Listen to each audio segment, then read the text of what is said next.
Some stories begin with fireworks. Others start with whispers you never expected to hear. For me, it was hedge trimmers in hand, sweat on my brow, and a voice from behind me asking a question that would tilt my world on its axis. Do you find older women attractive? That single sentence opened a door into a life I didn't know I'd been missing. What followed wasn't just a flirtation or a brief connection. It was a slow, unexpected unraveling of past pain, trust rediscovered, and two people stumbling into something neither of them dared hope for. This is the story of how I met Carolyn, a woman who challenged everything I thought I knew about love, age, and timing. Before we jump back in, tell us where you're tuning in from, and if this story touches you. Make sure you're subscribed, because tomorrow I've saved something extra special for you. The morning had been ordinary. I pulled into the cul-de-sac in my dented pickup truck, the back loaded with tools and a thermos of lukewarm coffee. My landscaping gigs weren't glamorous, but they kept me moving, gave me purpose, and more than anything kept my head out of the mess that was my personal life. I had started this little one-man operation after walking away from a tenure, a relationship that had left me hollowed out and uncertain. Grass, shrubs, and trees didn't lie. They didn't yell or withdraw or betray. They just grew or didn't, and either way, could fix them. Caroline's house sat at the end of the street, framed by towering oaks and an overgrown row of boxwoods that had long since outgrown their welcome. I'd been referred to her by a mutual client, someone who warned me in a conspiratorial tone that she's a bit different. I didn't ask what that meant. I never do. People say that about anyone who lives alone and speaks their mind. But I noticed the moment I stepped out of the truck, the place felt still, not neglected, not abandoned, just paused, like someone had pressed the mute button on life. I knocked. No answer, so I walked around back, hedge trimmers in hand. Ready to get started? I'd just begun shaping the first bush when I heard the gate creak behind me.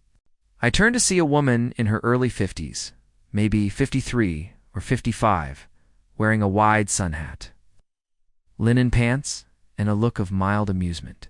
Our eyes, framed by faint crow's feet, held something sharp and unreadable. "You must be Roman," she said. "You're early." "I like to beat the sun," I replied, offering a polite nod. "Your hedges have seen better days." "I suppose so," she said. "Like most things around here."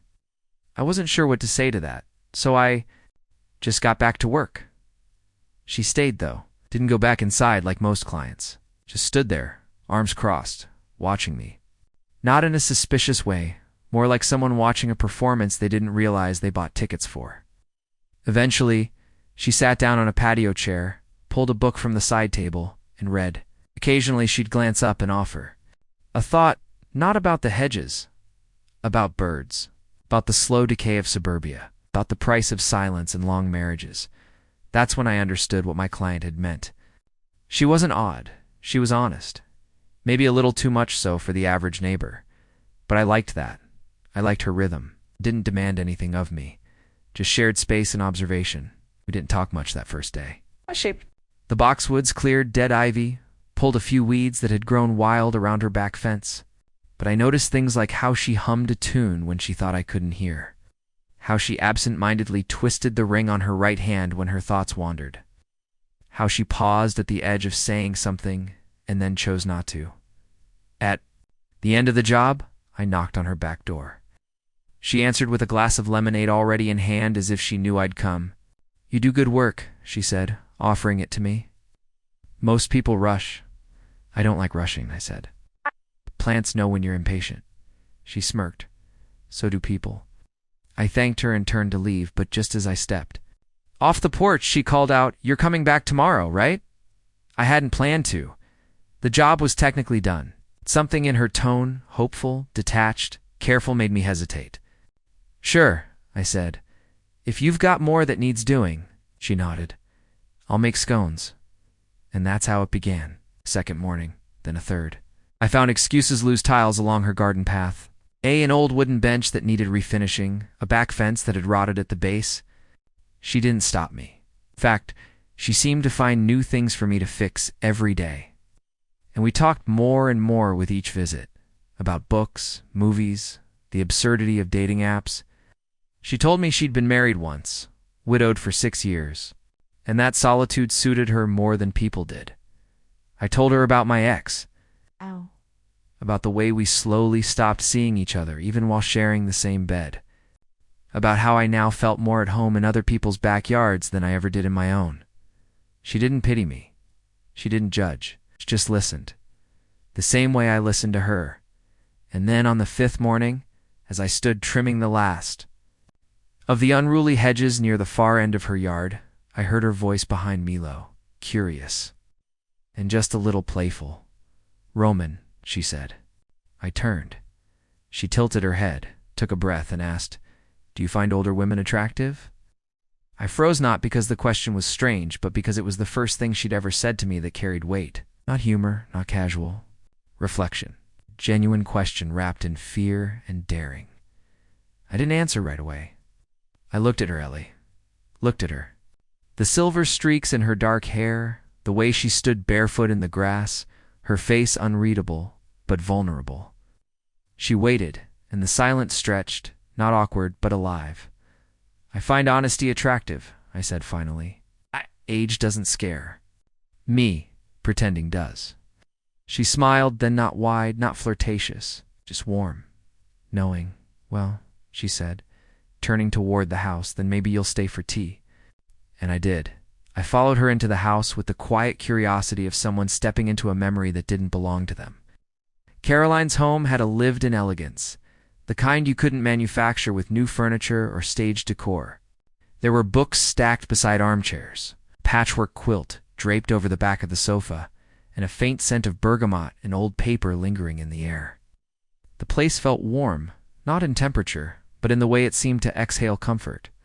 It was the kind of house where nothing screamed for attention, but everything mattered.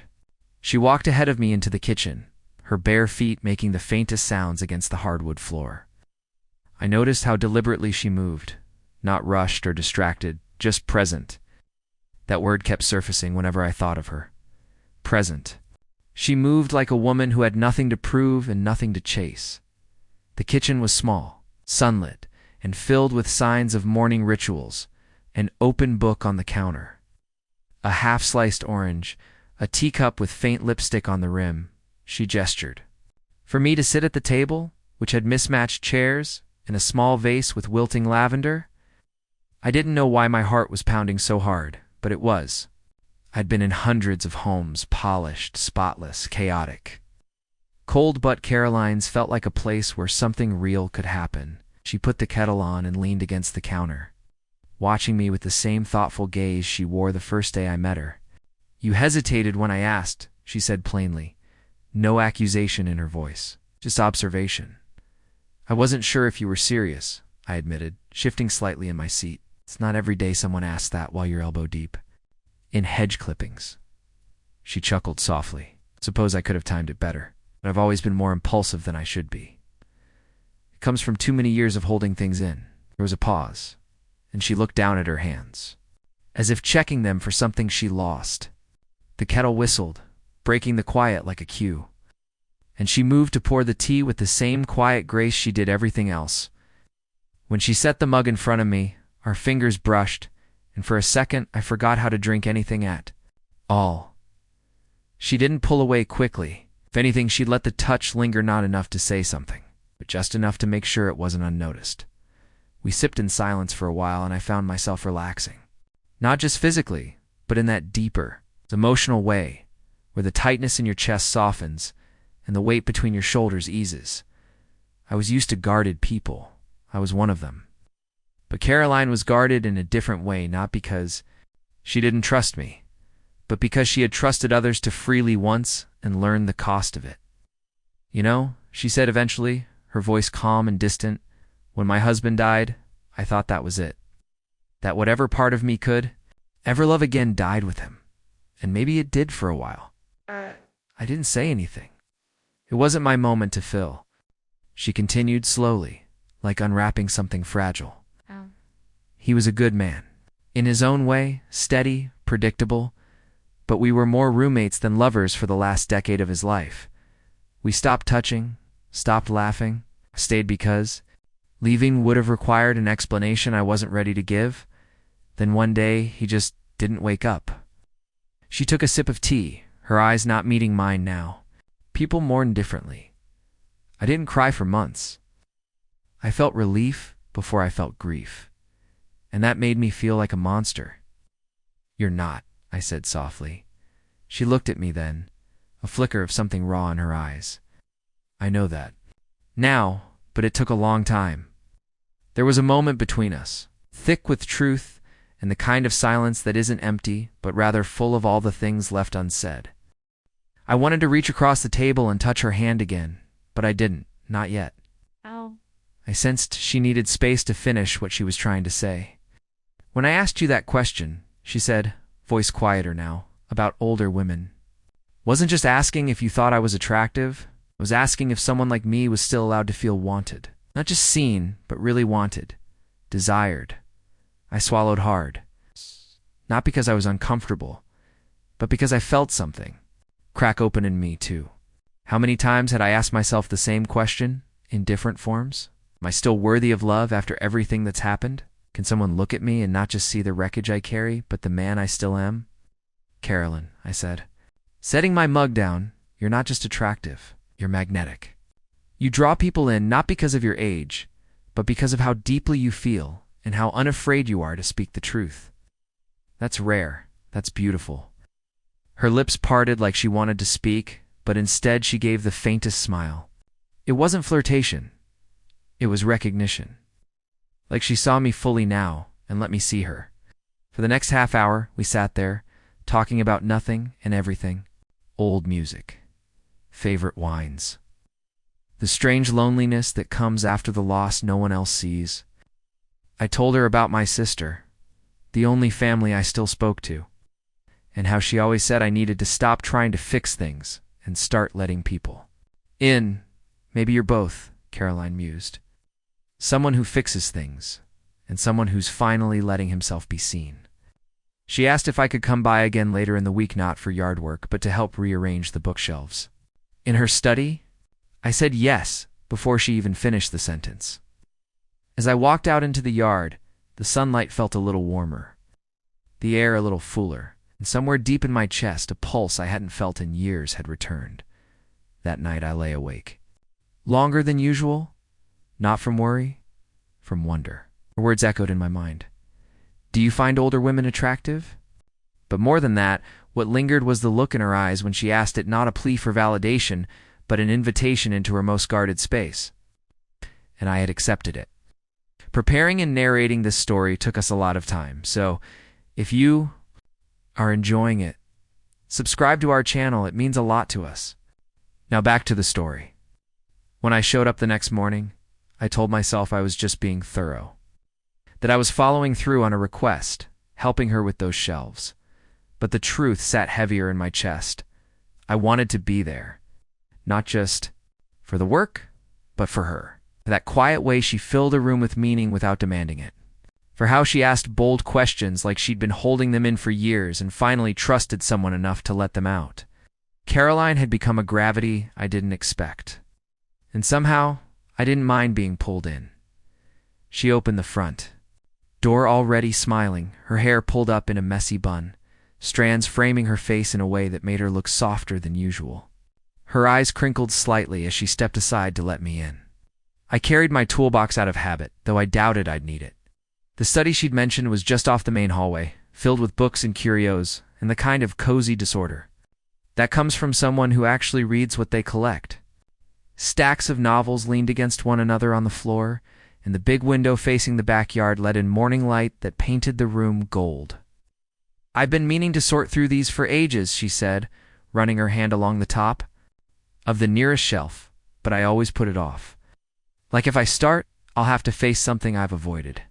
"Books'll do that to you," I said, setting my toolbox down in the corner. "They hold more than just stories. They hold years." She gave me that look again, half surprise, half approval, as if I'd managed to say something that mattered without realizing it. I asked her how she wanted them arranged. By author, genre, color. She laughed and said, "Surprise me." So I started stacking and sorting, pulling dusty volumes from shelves and lining them along the wall. She sat on the old leather armchair behind me, sipping her tea and occasionally offering a comment about this book or that one. Some were her late husband's, she said. Others were gifts she never read. A few, she confessed, were ones she kept rereading because they said something she hadn't yet found words for. As I worked, I found myself asking her things not personal, not yet, but things that invited her to keep talking. What was the last book that made her cry? When was the last time she got so lost in a story that she forgot where she was? Her answers were thoughtful, unhurried. She didn't just speak, she considered, then gave you her full reply. It's like someone offering a gift. We took a break after an hour, sitting side by side on the edge of the window seat she used as a reading nook. She brought out coffee and some biscotti she'd made. This was the kind of quiet moment that would have gone unnoticed in another context. But with Carolyn, even the silence felt deliberate. You make this feel easier, she said suddenly, not looking at me. Letting someone into this space. I didn't realize how much I missed that. Just being in a room with another person and not needing to fill every second with noise. I nodded, unsure how to respond without making it sound like I understood more than I did, but I felt it too. That strange, welcome calm that had settled in the spaces between our conversations. It was intimacy without pressure, presence without performance. We went back to the shelves and finished rearranging the last few titles. When I reached the top row, I needed a small stepladder she kept in the hall closet. As I stood there, reaching for the heavier hardbacks, she hovered close, ready to steady the books as I handed them down. And in that moment, me on the second step, her eyes lifted to meet. Meunier felt the tension shift. Not in a bad way, in the way electricity shifts before a storm. You okay? I asked, handing her the last book. She looked at it, then at me. You remind me of someone I used to imagine. That sentence sat in the air, unsaid for a few seconds longer than either of us expected. Then she laughed softly, brushing a strand of hair behind her ear, clearly unsure of what to do with what she'd just confessed. Ignore me, she added. I say strange things sometimes. I don't think it's strange, I said quietly. I think it's honest. She met my eyes again then, and this time neither of us looked away. Something unspoken passed between USA, kind of acknowledgement, maybe even permission. But nothing else happened. Not then. We packed up the rest of the books and cleaned the dust off the shelves. When I finally picked up my toolbox to leave, she followed me to the door, but didn't open it right away. You've got time later this week? She asked. Depends, I said. You've got more books? She shook her head. I was thinking the garden. It's been a while since someone helped me pull it all back to life. I'll be here Friday, I said. Morning, she smiled. Then, the kind of smile that starts small, but grows the longer you look at it. Good. As I walked back to my truck, I caught my reflection in the side mirror. I looked lighter, like something in me had started to settle after years of being unsettled. I sat there for a moment, gripping the steering wheel, letting the silence sink in. I knew the signs. I'd been here before, that feeling, that pull. But this time felt different. It wasn't rushed, wasn't desperate. It wasn't about filling a void. It was about discovering something I didn't realize I was missing. Until it was there, the rest of the week passed slowly. I filled it with other jobs, some light maintenance for an older couple across town, lawn work for a realtor prepping a house for sale, but none of it felt as engaging. I kept thinking about Caroline's study, about how she said my presence made it easier. I thought about her question again, too. Do you find older women attractive? How much courage must have been behind those 8 words. Friday came with a drizzle that cleared by sunrise. I showed up with a new pair of gloves, a few extra tools, and a strange feeling I hadn't carried in years' hope. I didn't know what the day would bring, or the next. But I knew this. I wanted to be part of her world, even if just for a while. Longer. When Friday came, I woke up earlier than usual. I had set no alarm, yet my eyes opened with a strange sort of anticipation. Like the body already knew something the mind hadn't caught up to yet. I brewed my coffee slowly, staring out the window at a sky that had shed last night's rain for soft light and the lingering coolness of early morning. I took my time getting ready, double-checking my gloves, loading up the hand tools I might not even need, and even bringing a thermos of chamomile tea because Caroline once mentioned. She didn't care for coffee, but loved anything with floral notes. That small detail stuck with me longer than I expected it to. Her street was quieter than usual when I pulled up. Birds were busy in the hedges and the air still smelled like wet earth. I parked beside the curb, not in a rush to knock on the door, letting the moment settle. Oh. I noticed then that her garden, though modest, had the kind of structure that hinted at former glory bushes planted in symmetrical lines. A few stepping stones half sunken into the soil, the skeleton of a trellis that had long lost its vine. This space had once mattered to someone, probably to her, maybe to both of them, before he passed. I made my way to the front toolbox in hand, just as the door creaked open. Caroline stood there in gardening gloves and a faded blue flannel shirt that looked borrowed from a memory. Her sleeves were already rolled, and her hair was tied back, loosely, strands catching the breeze. She smiled before I could even say a word. "Good timing," she said. "The ground's still soft from the rain. It's easier to pull weeds when the earth wants to let go." That line stuck with me more than I wanted to admit. When the earth wants to let go? It felt like a metaphor we both understood but didn't need to explain. Got started immediately, working side by side in the small patch of soil that bordered her porch. It wasn't hard work, not really, but it was honest, and it had that meditative quality where time stopped announcing itself. She knelt beside me as we tugged stubborn roots from the earth, wiping sweat from her brow and asking questions between pulls. Not the small kind, the real kind. She wanted to know about my past relationships, not the drama, not the gossip, but the parts that lingered. What did I miss most? What had I learned? I answered with the same honesty she offered. I told her about Anna, the one I almost married. How we'd been young, too proud to say the simple things when it mattered. I told her how love, for me, had always felt like fixing things, repairing broken parts, making old things work again, but how that had made me blind to the truth that not everything broken wants to be saved. Caroline listened, not interrupting, just nodding occasionally. When she spoke again, it was only to say, "You love with your hands, don't you? You give by doing." I paused, fingers tangled around a stubborn root, and realized how seen I felt in that moment. She was right. I'd always felt most useful when I was building something, repairing something, making something better with tools and sweat. Feelings were messier. Words could lie. But a tightened screw or a sealed crack, that was proof. That was tangible.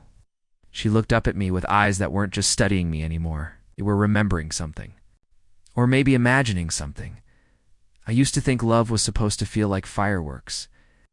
She said, sitting back on her heels, "You know, that whole passionate storm idea? No, but now I think it's supposed to feel like this. Like dirt. Under your nails?" I teased gently. She smiled but didn't laugh. Like silence that doesn't feel empty. Like working beside someone who doesn't need you to perform. Just show up. We paused after a while, sitting on the back step with cups of tea. The garden already looked better cleared. Hopeful, even. The sunlight shifted overhead, and the wind picked up slightly, tugging at her loose hair. I looked at her then and realized I didn't feel nervous, not the usual kind. There was nothing I was trying to prove, no approval I was chasing. I was just present. Fully, quietly, unexpectedly. She caught me watching her and tilted her head. "You always look like you're listening to something no one else hears." It blinked. Maybe I am. She didn't press, just held the silence open like a gift. And for the first time in what felt like years, I didn't rush to fill it.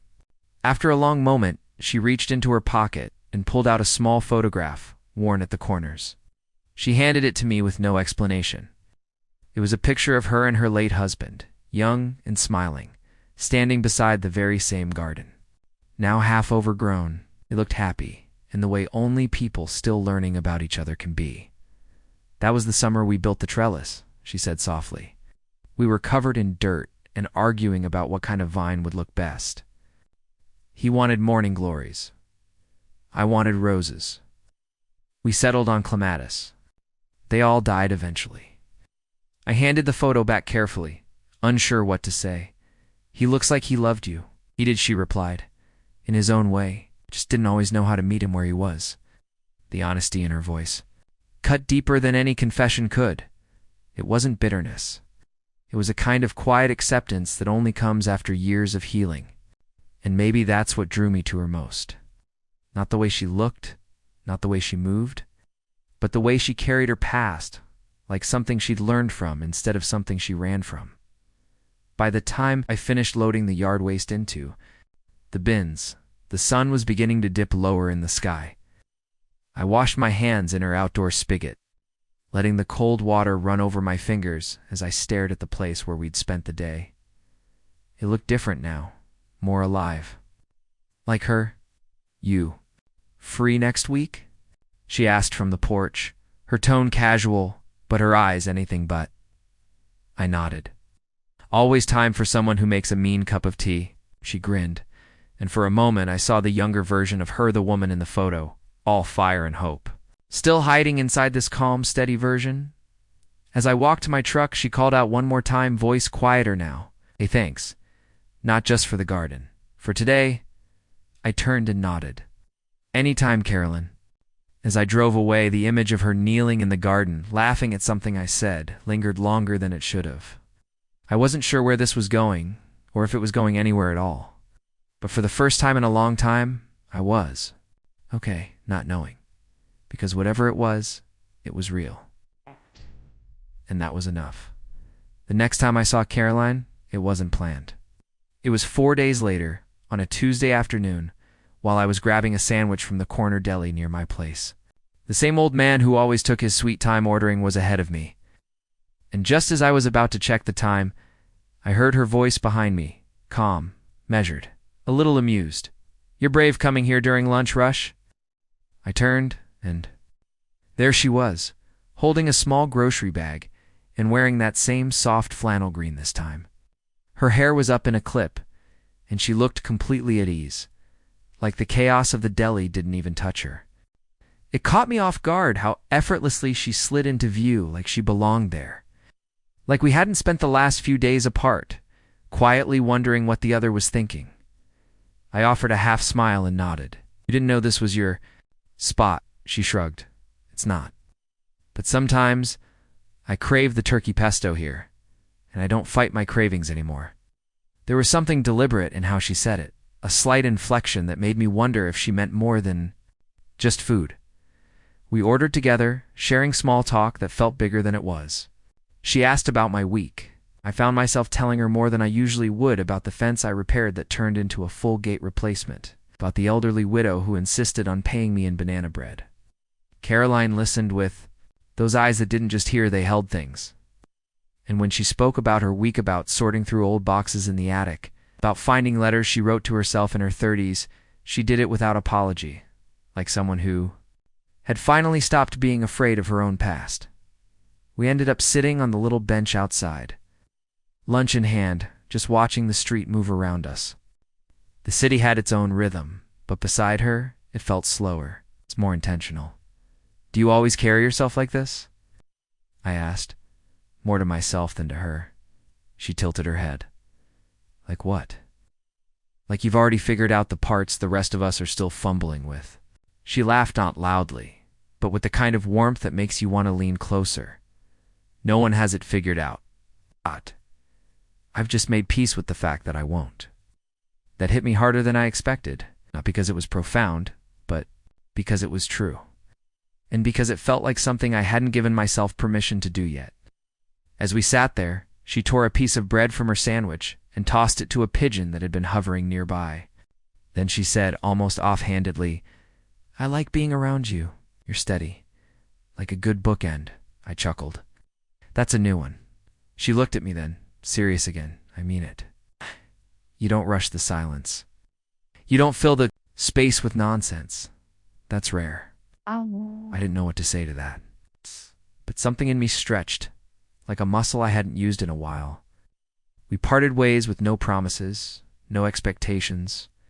Just a shared understanding that whatever this was, it wasn't finished. Not yet. The next day, She texted me a simple message asking if I'd help her clear out the old shed in her backyard.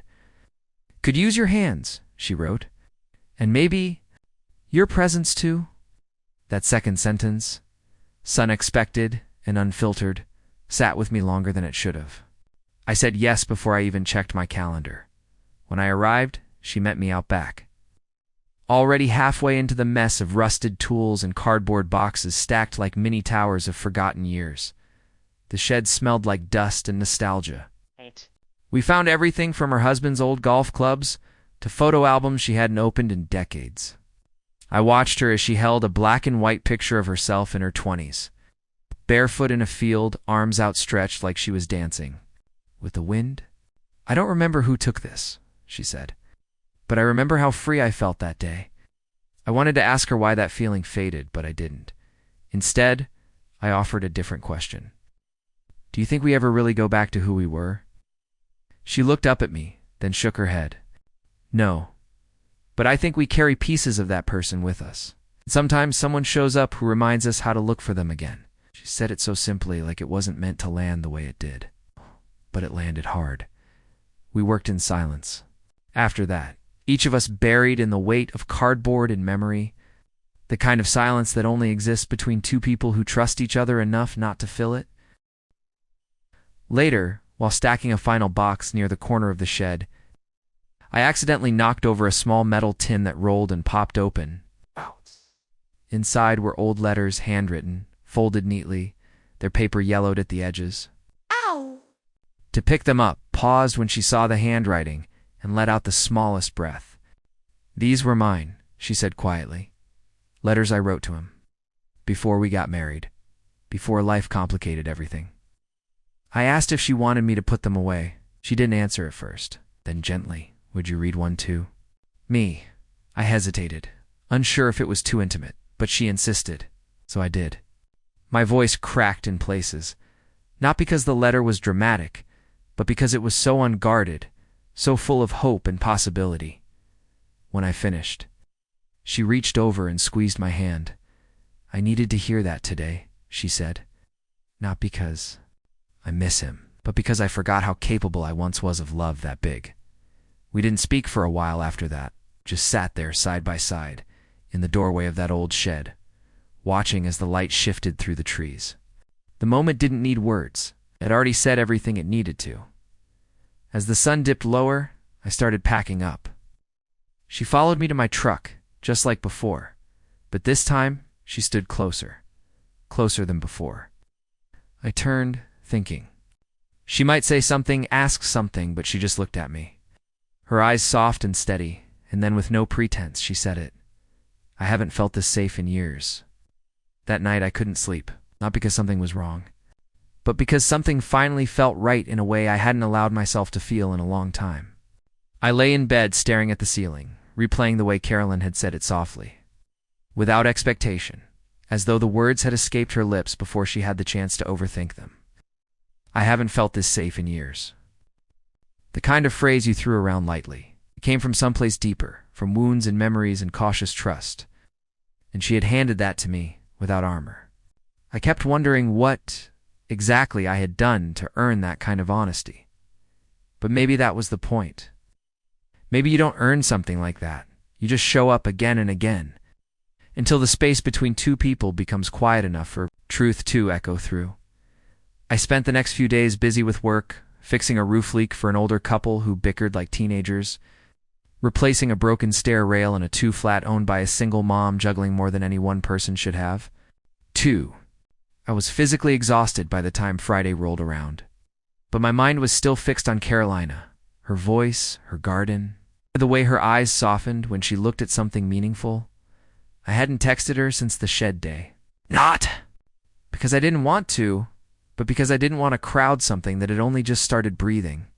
She was the kind of woman who needed space, not out of distance, but out of respect for her own rhythm, her own time. I had learned that early, but she beat me to it. Friday morning, I woke up to a message from her. It was short. "Coffee? Or whatever you drink that isn't coffee. My porch. Noon." I'd smiled at the phrasing. No emojis, no overthinking, Just her, straightforward and warm in her own distinct way. By noon, I was standing on her porch holding 2 cups coffee for me and a lavender chamomile tea for her. She opened the door before I even knocked. "I was starting to wonder if you were going to make me drink both," she said. I handed her the tea and followed her out back where the sunlight had already stretched across the yard. The garden looked, even better than last week, like it had decided to cooperate with her mood. We sat in 2 old wooden chairs that creaked a little when you leaned too far back. There was a silence between us, but it wasn't awkward. It was like the kind you only get after you've shared something honest with someone, like the silence was full of what had already been said and didn't need repeating. She asked me how the week had gone, and I told her about my work, about the little girl in one house who'd offered me a cookie for fixing her bedroom light. Caroline laughed, that soft laugh that always made my chest tighten slightly. She told me about the memoir she'd started reading and how it had her thinking about writing again. Not for anyone else, she clarified, just for me. Just to see if I can still string a thought together without filtering it. "You should," I said, meaning it. "You have that kind of voice people want to listen to." She looked at me then, eyes steady. "Do you?" I blinked. "Do I what?" "You want to listen?" Wasn't a casual question. It carried weight, like she wasn't just asking about stories or memories, but about whatever this thing was between us. I nodded slowly. "Yeah, I do." She held my gaze a moment longer, then looked away, sipping her tea. "Good," she said quietly, "'cause I think I'm finally ready to start talking again." We spent the rest of the afternoon there, not always speaking, but always connected. At one point, she pulled out an old photo album, this one filled with pictures not of her husband, but of her childhood, of trips she took solo in her 20s, of college friends and summer bonfires, and that one time she shaved her head, just because she was tired of caring what people thought. She told me about the places she'd loved, the mistakes she didn't regret, the parts of herself she thought she'd lost along the way. It was like watching someone pull forgotten pieces from a box and realize they still fit at some point. The sky began to shift. That late afternoon glow settled in the golden hour that made everything look softer. Caroline turned to me and asked, "Do you mind helping me with the hedges this weekend?" I've been meaning to trim them back for months, but I just keep putting it off. I told her, of course. I'd help with whatever she needed. She smiled, and this time it reached her eyes in a way it hadn't before. "You know," she said, leaning back, "I never expected to let anyone into this space again. Not like this. Why now?" Us. She didn't answer immediately. Then, after a long pause, she said, "Because you don't make me feel like I need to hide the broken bits. Because when I say something vulnerable, you don't flinch. You just listen." I forgot how rare that is. There wasn't anything else to say after that. The day ended with a quiet goodbye and a promise to return Sunday morning for the hedge trimming. As I drove home, I realized something had shifted against something subtle but significant. We were no longer strangers orbiting one another cautiously. We were becoming something else, something that didn't need definition yet. But it was there, growing. On Sunday, I arrived just as the dew was lifting from the grass. She was already outside, gloves on, hair tucked under a wide-brimmed hat. She handed me clippers without a word and led me to the hedges that lined her backyard fence. They were overgrown, but still full of life, like they just needed a little shaping to breathe again. We worked in sync, passing tools, brushing leaves from each other's arms. The kind of unspoken teamwork that only forms when both people are present. Not just physically, but emotionally. We didn't speak much at first, just the occasional joke, the shared glance, the subtle shoulder bump when we reached for the same branch. But then, mid-morning as I was trimming near the far corner, she said it. "Do you find older women attractive?" My hand stilled. The clippers hummed to a stop. The question hung there like fog refusing to lift. She didn't look at me right away. Her gaze stayed fixed on the hedge in front of her, like she wasn't sure if she meant to say it aloud or not, but I had heard her. And I felt the air shift. And in that moment, I knew we had just crossed a line. One I hadn't expected, but one I wasn't afraid of either, for a moment. The only sound between us was the faint rustle of the hedge, leaves in the breeze, and the distant chirp of a blue jay nesting somewhere in the neighbor's pine tree. I stood there, one hand gripping the shears, the other frozen mid-motion, trying to catch up to what Caroline had just said. She didn't repeat it, didn't try to soften the edges of her question, and yet she didn't press either. Continued trimming like she'd thrown a line into still water and was waiting to see if it would ripple or sink. Her face gave nothing away, no smirk, no blush, no twitch of regret. Just calm. I knew then that her question wasn't a test or a flirtation thrown out on a whim. It was vulnerability wrapped in boldness. It was curiosity laced with years of conditioning, telling her she might not be the one men found attractive anymore. And asking it, saying it out loud, was a kind of bravery I wasn't sure I'd ever seen up close. My breath caught in my throat, not out of discomfort, but out of reverence for what she'd just handed me. A truth, a crack in the armor. I sat, the shears down gently on the grass, dusted off my hands, asked, and stepped closer. Not close enough to startle, but close enough to show her I wasn't going to sidestep this. I could have given a quick answer. I could have said yes, and let that be the end of it.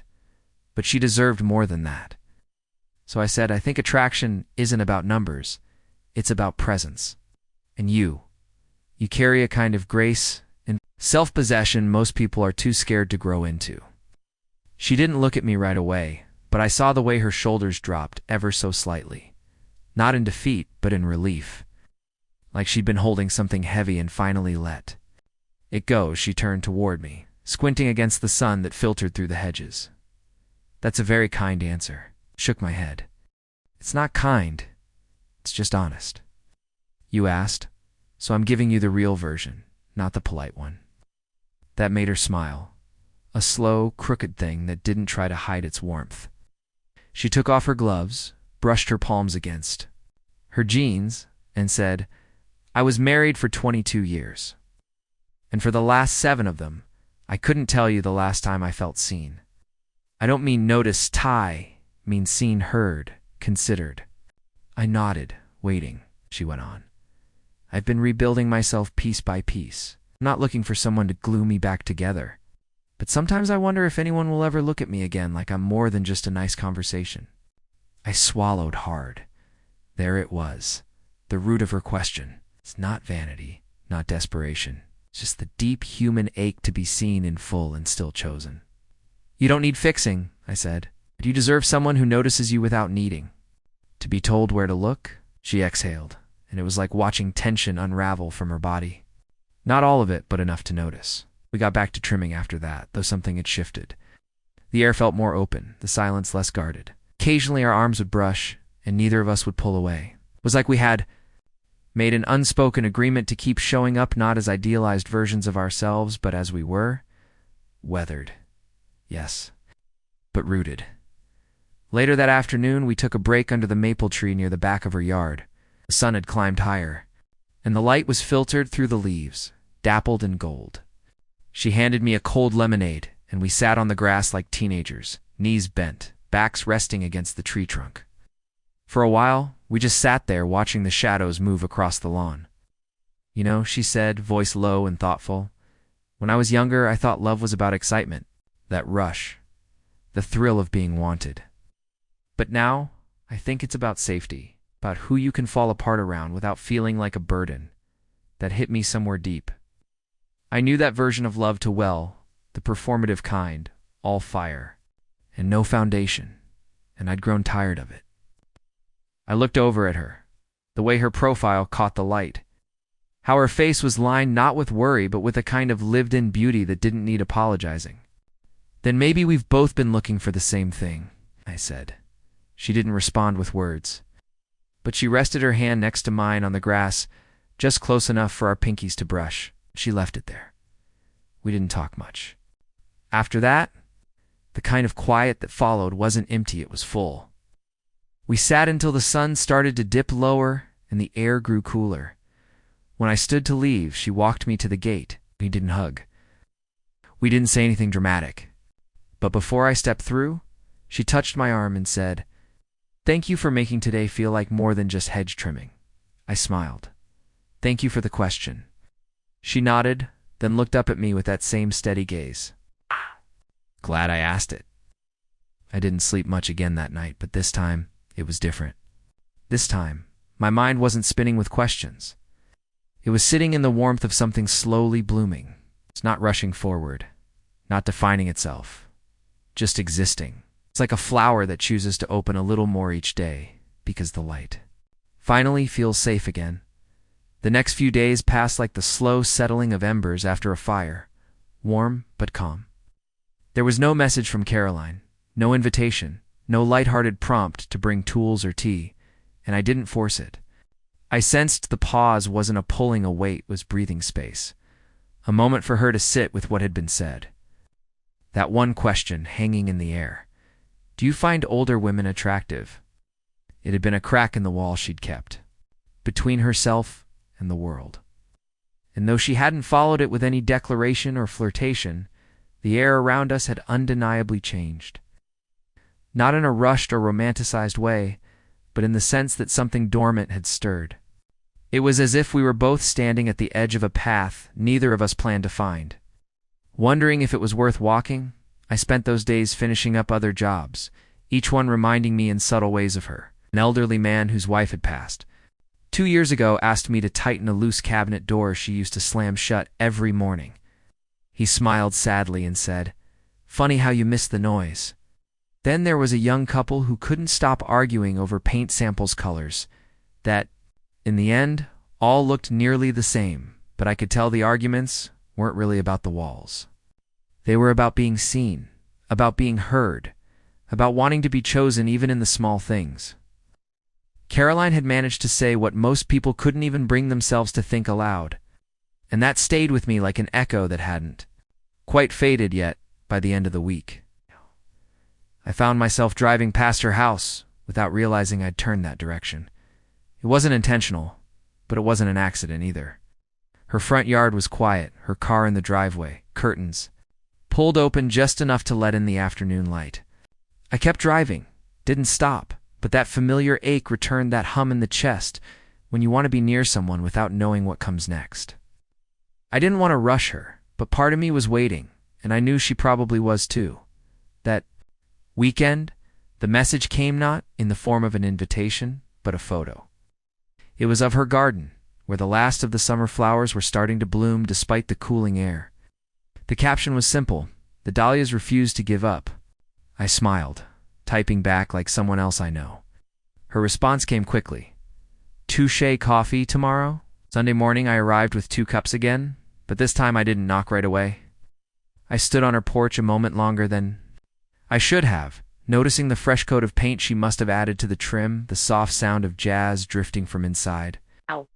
When she opened the door, she wasn't wearing makeup, her hair was loosely tied back, and she had on a faded navy sweatshirt. With the sleeves pushed up, she looked, in a word, real. And beautiful in a way that had nothing to do with appearances. It was in the way she smiled without effort, the way her eyes softened like she was glad to see me and wasn't afraid to show it. "Come in," she said, and the words felt easy between us. Inside, her home smelled of cinnamon and coffee grounds. And somewhere in the background, Billie Holiday sang softly about love lost and found. We sat at her kitchen table, where a small candle flickered next to a stack of books and a half-written grocery list. She didn't start with small talk. She looked at me and said, "I haven't been asked that question about attraction since my divorce." I nodded, waiting. And it's not because I haven't dated. I have. I've had dinner dates, movie nights, even one awkward weekend trip. But it always felt like I was trying to wear a costume someone else picked out, like I had to pretend I wasn't shaped by everything I've lived through. I leaned in, letting her speak without interruption. "But with you," she said, voice soft, "I don't feel like I have to pretend anything. And that's terrifying, because if you see me and still walk away, I don't know if I'd bounce back the same." The vulnerability in her voice didn't scare me. It moved something in me that I hadn't felt in a long time. "I'm not walking away," I said, "not unless you want me to." Her eyes searched mine like she was testing the weight of that promise. After a moment, she nodded once, slowly, like she was letting herself believe it might be true. Then she shifted the topic, easing us into laughter with a story about her neighbor's cat getting stuck in the tree again. But the undercurrent was still there, trust, tentative and new. But building, we spent that Sunday in each other's company without plans or expectations. She read aloud from a book she liked, occasionally stopping to comment or scoff at a ridiculous line. I fixed a loose cabinet hinge in her pantry, one that had been hanging off since the day we met. She cooked a simple pasta dish and insisted it wasn't fancy, but it was easily the best meal I'd had in weeks. As the afternoon sun stretched shadows across her kitchen floor, I realized I wasn't keeping track of time anymore. I was just ... there, present, comfortable in the rhythm we had unknowingly created. Later, as we stood by the sink ironic, given that's where it all started, she turned to me and said, "Oh, "Do you think people can rewrite the endings of their stories?" I tilted my head, considering it. Maybe not rewrite, but we can definitely pick up the pen again. She smiled at that, and for a second, we stood closer than before. Not quite touching, but in that space where the air seems to charge with unspoken things. We didn't kiss. That wasn't the moment for it. But something passed between us in that stillness, something warm and heavy and deeply understood.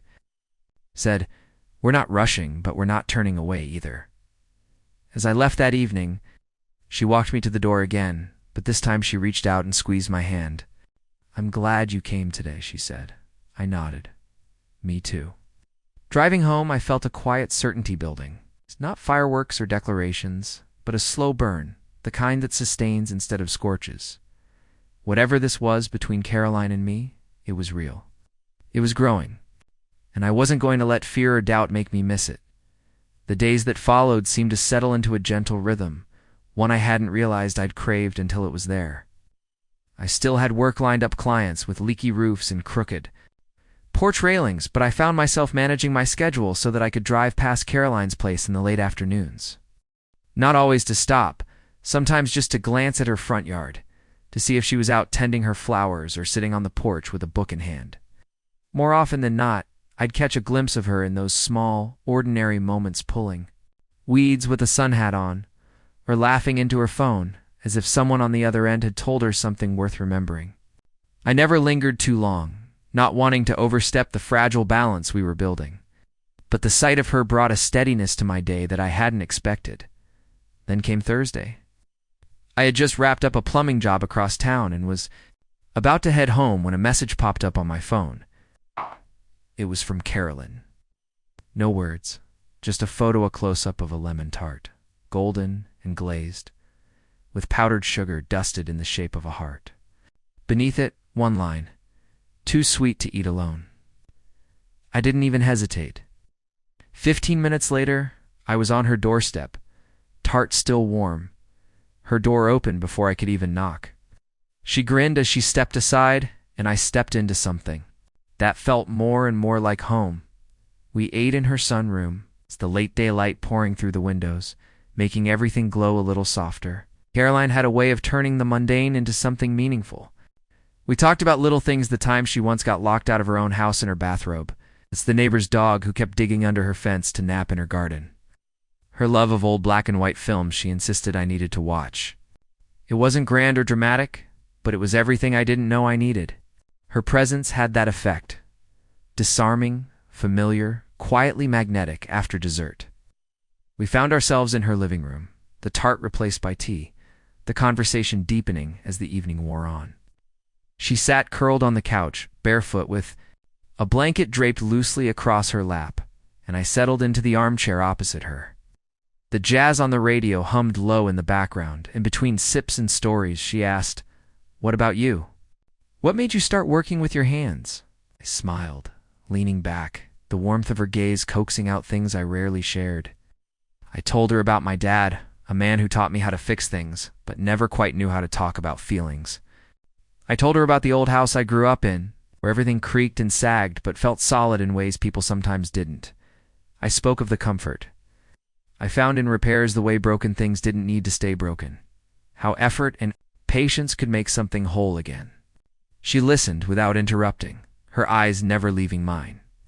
And for the first time in a long time, I felt not just heard, but understood. At some point, the rain began. A soft, steady drizzle tapping against the windows, making the world outside blur into silver and shadow. Caroline stood to light a few candles around the room, their flickering glow casting warm halos on the walls. She sat back down and pulled the blanket higher. "I used to love nights like this," she said. "When I was married, the quiet ones, before everything got too loud in the silence." There was a weight to her voice that wasn't sadness, exactly more. Like recognition of something that once was. I didn't try to fill the space. Instead, I got up, walked to the window, and watched the rain for a moment. "Sometimes quiet can be a gift," I said. "Other times it feels like a mirror." She joined me, standing close, not touching, but near enough that I could feel the warmth of her shoulder. "And which is this?" she asked. I turned slightly, enough to meet her eyes. "Hey. This feels like a beginning," I said, voice low, uncertain. But honest? She didn't answer. She didn't need to. Her hand found mine slow, deliberate hand, held it. We stayed like that for a while, listening to the rain. The hush between words saying more than anything we could have spoken. Eventually, I pulled myself away knowing it was getting late. I told her I'd be back the next day to help with the overgrown ivy crawling along her side fence, but she waved me off with a half smile. "Only if you want to," she said. "I don't need an excuse to see you anymore." That stayed with me. It wasn't flirtation or invitation, it was trust. It's an acknowledgement that whatever we were building didn't need to hide behind chores or convenience. It was becoming something on its own. The drive home was quiet. The rain kept falling, now heavier, making the roads shimmer under the streetlights. But inside me, something had settled. The nerves that usually came with newness were replaced by a kind of calm curiosity. I wasn't trying to figure out what this was between us, not yet. I was content to let it unfold. For the first time in a long while, I wasn't looking for control. I was just showing up, piece by piece, day by day. That night, I sat on my porch with a blanket of my own, letting the rain mist the air around me. I thought of her voice, her laugh, the way she tilted her head when she listened, like she was taking mental notes, not just of what you said, but how you said it. I thought of the way her hand fit into mine, not perfectly, but comfortably. Like two stories that didn't match line for line, but somehow still made sense when held together. Something was happening. Something quiet, deliberate, and real. And though I didn't know where it would lead, I knew this much for sure: I was no longer just trimming her hedges or fixing her sink. I was stepping into something deeper, something unexpected. I was ready to see it through. The following morning brought with it a strange, pleasant stillness. I woke before my alarm. The soft gray light of dawn stretching across my bedroom walls, like a quiet reassurance. There was no rush in me, no sense of dread for the day ahead, just a lingering warmth from the night before. Caroline's presence clung to my thoughts like the scent of her cinnamon candles, faint but impossible to ignore. I brewed coffee, but it didn't taste quite right, not without her across from me, barefoot and grinning with half-teasing remarks. Still, the comfort in my chest stayed with me as I packed up my tools and headed out. When I pulled into her driveway, the sun had just begun burning off the morning mist, and dew clung to the tips of her overgrown ivy-like tiny glass beads. I was already outside, dressed in a long cardigan and leggings, gloves on, garden shears in hand, a small pile of trimmings beside her. She waved as I stepped out of the truck, and something about her smile and filtered, unforced reminded me of simpler times. It was the kind of expression people only gave when they weren't performing, when they were just glad you showed up. We worked side by side in silence for a while, snipping and clearing the vines that had wrapped themselves around the fence. It's like old memories that had overstayed their welcome. Every now and then, our hands would brush, and each time felt like the smallest, most electric collision, subtle, but enough to keep me tethered to the moment. Carolyn hummed quietly to herself, the same tune she'd been playing on her record. I played her the other night, and I caught myself smiling more than I was working. After about an hour, she straightened up and looked at the mess of leaves and clippings we'd created. "You know," she said, pulling off one glove and wiping sweat from her brow, "I used to think this fence was the only thing keeping me safe." I glanced at her, unsure whether she was speaking metaphorically or just tired. Else she did. Elaborate, just stared at the wooden slats as though they'd whispered something to her I couldn't hear. "Let's take a break," she said. Already walking toward the porch, she poured us lemonade and brought out a plate of leftover muffins, setting them on the table with a casual grace that made everything feel intentional. As we sat in the sun, sipping and chewing, she finally continued. "My ex built that fence," she said. "Said it would give us privacy, keep the world out. I used to think it made our home feel more secure, more like a haven. But then, after he left, it felt like I was locked in." She didn't look at me, just stared at the yard beyond it.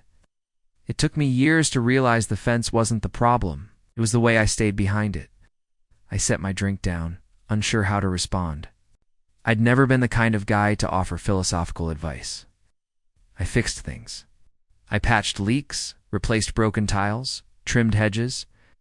But here, in this moment, I understood exactly what she meant. Sometimes, I said slowly, what used to protect us eventually just holds us back. She nodded, eyes still far away, like she was walking through memories I couldn't follow. Exactly then, she turned to me. "And sometimes someone shows up with a pair of clippers and helps. You tear it down." It wasn't flirtation. It wasn't poetry. It was something deeper, an acknowledgement. A thank you she didn't quite have the words for. I felt something shift inside me, a thread pulling taut between us, not out of tension, but recognition. We finished our drinks and went back to work, but the energy had changed. There was more ease now, a sense of something unfolding at its own pace, not needing to be named or explained. She laughed more, told me about a time she tried to dye her own hair and ended up with purple streaks. I shared stories of botched jobs, like the time a client's dog knocked over a whole can of paint and I tried to clean it up before they got home, only to leave lavender paw prints all over their hallway. The way she laughed at that, head back, carefree, made me wish I could bottle the sound and keep it for later. By noon, we'd cleared the ivy completely, and the fence stood bare, like a skeleton exposed to light for the first time in years.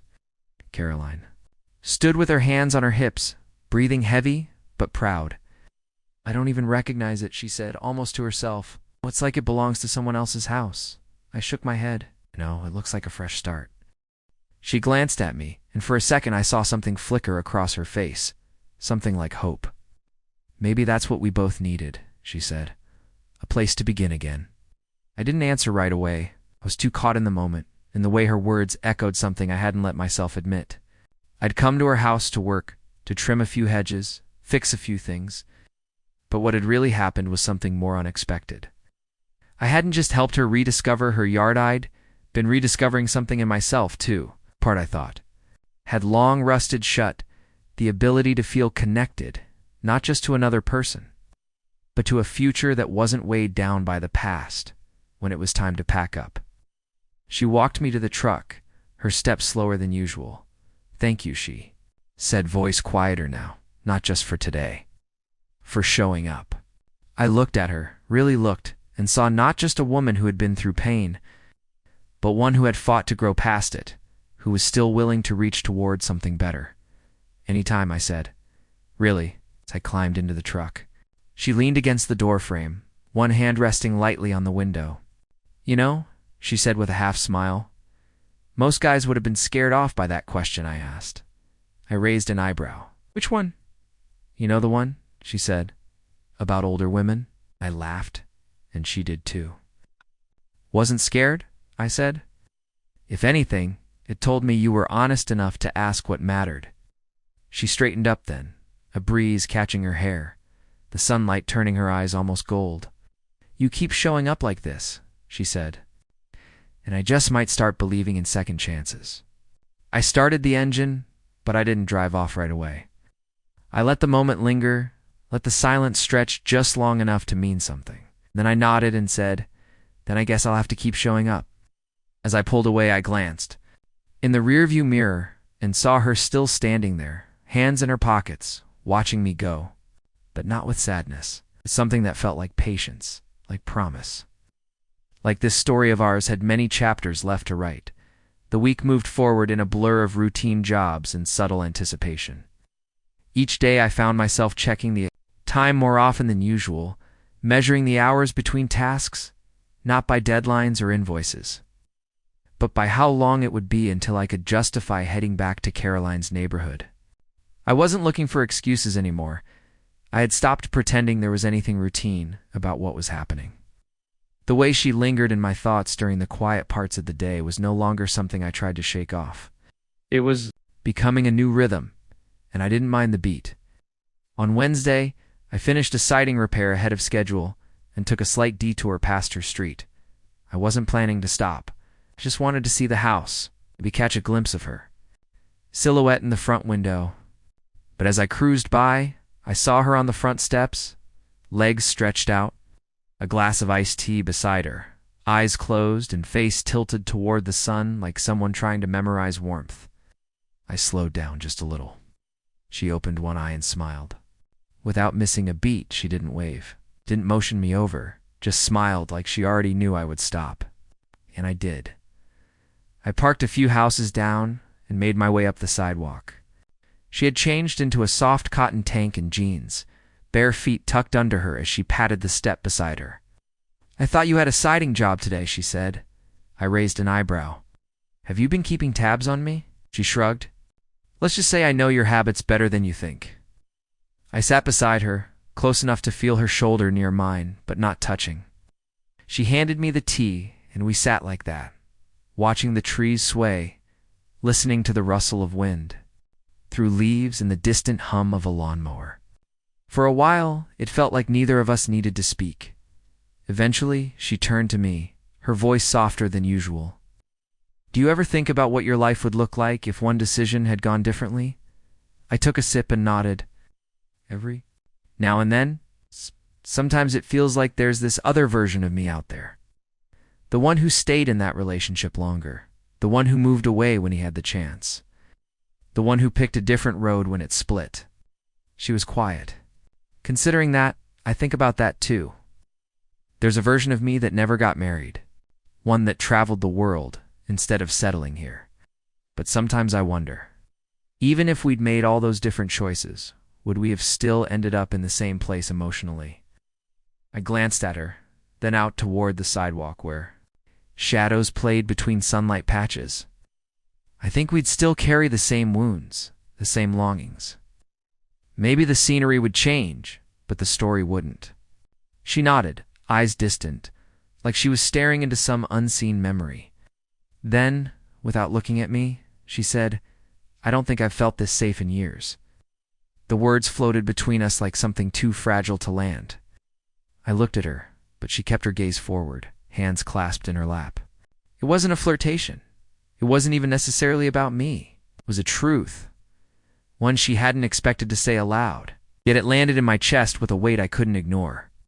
I didn't rush to respond. I just sat with it, let it breathe. After a while, she sighed and leaned her head back against the step behind her. "It's strange," she said, "how much we forget to feel. Not because we want to, but because it became easier to stay numb than risk getting hurt again." I knew that too well. I knew the comfort of silence, of solitude, of keeping everything surface level so nothing could disappoint you. But Caroline was different. She was reminding me that the risk was also where the life happened. That evening turned into another dinner. I offered to cook this time-grilled chicken and vegetables I had in my cooler in the truck, half prepped for a job site. Lunch that never happened. She poured wine and set the table out back under the hanging lights she hadn't turned on in years. "They're for special occasions," she said, flipping the switch as the bulbs flickered to life like stars waking up early. "And this feels like one." We ate and talked and played an old record she had of Motown hits. She danced barefoot in the grass, swaying in a way that made me feel like the night was its own song. I didn't join her right away. I just watched. Let the image settle into memory. Later, as I washed dishes in her sinks, something that had become oddly familiar now, she leaned against the counter beside me and asked, "Do you think people are meant to find each other like this?" Unexpectedly. In the middle of nothing? I looked at her, bubbles clinging to my fingers, and said, "I think the middle of nothing is exactly where the best somethings show up." She reached over, dried one of the plates I rinsed, and placed it in the cabinet without another word. That small act, the rhythm of domesticity, shared without ceremony, hit me harder than I expected. It felt like the kind of partnership built slowly, without demands or declarations, like something real. When I left that night, she didn't walk me to the truck. She stayed on the porch, arms folded around herself, her eyes watching me, not like someone worried I'd disappear, but like someone certain I would return. I drove away with my windows down and the radio low, letting the air cool my skin as my heart played out its own quiet melody. What we were building wasn't fast, wasn't flashy, but it was honest. In that honesty, I was beginning to feel like I was finally home. The next day began with a familiar ache in my hands, the kind that let me know I'd spent the past week doing more than just repairs. I had been carrying the weight of something delicate and heavy at once, a kind of emotional lifting I hadn't done in years. The early sun cast long beams across my kitchen counter, the same counter that felt too wide, too cold, now that I had something warm to compare it to. I didn't rush through my morning like I normally would. I took my time pouring coffee, even toasted an extra slice of bread I didn't really need. There was no job scheduled that day, and yet I found myself changing into work clothes anyway, the ones with the least fray, the most subtle wear, as if choosing the best version of myself to wear around Caroline mattered more now. When I pulled into her driveway, there was no pretense this time. No, I was just passing by, no tools in hand, just me. She was out back, standing under the arbor where the climbing roses had started to bloom. I walked through the side gate like it was second nature, like this was my home too. And she turned to look at me with that same quiet surprise that somehow always looked like expectation. She didn't say anything at first, just smiled and handed me a mug. Chamomile tea, not coffee. Something slower, something meant for talking and staying. I took a sip and let the warmth settle into me. I didn't think you'd come today, she said after a moment, eyes on the petals above us. Didn't have a reason, I answered, and then after a beat added, but I didn't need one. She nodded like that was the answer she'd been hoping for, and we stood there in silence. For a while, both of us cradling our mugs like they held more than just tea. She led me to the patio, where 2 chairs faced the yard. I noticed she had rearranged the space cleared off the cluttered table, swept the leaves that had gathered in the corners. It looked lived in again, not abandoned. I've been thinking about what you said, she said, folding one leg under her as she sat. About how the best somethings show up in the middle of nothing. I think I spent years trying to orchestrate every part of my life, and still nothing felt right. Then you show up with hedge trimmers and a crooked smile, and somehow it all just shifts. I felt something tighten in my chest, not fear, not nerves, but that strange awareness that comes when you realize something fragile is being handed to you. Things don't always need grand entrances to be meaningful, I said. Sometimes the softest arrivals leave the deepest marks. She looked at me then, and I swear, the air between us stilled, like even the wind paused to listen. We spent most of the afternoon together, not doing anything in particular. She showed me a box of old photographs she'd found while cleaning out her guest room. There's pictures of her as a teenager, wide-eyed and mischievous, her arms slung around friends, whose names she hadn't spoken in years.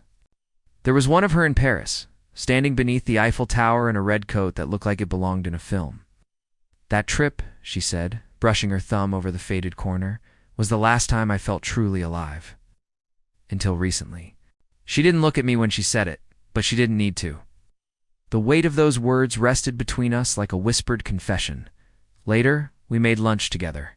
She let me chop the vegetables while she seasoned everything, humming softly under her breath again, a habit I'd started to expect and look forward to. We ate at the table under the pergola, and for a while, the conversation drifted from books to music to random bits of our pasts.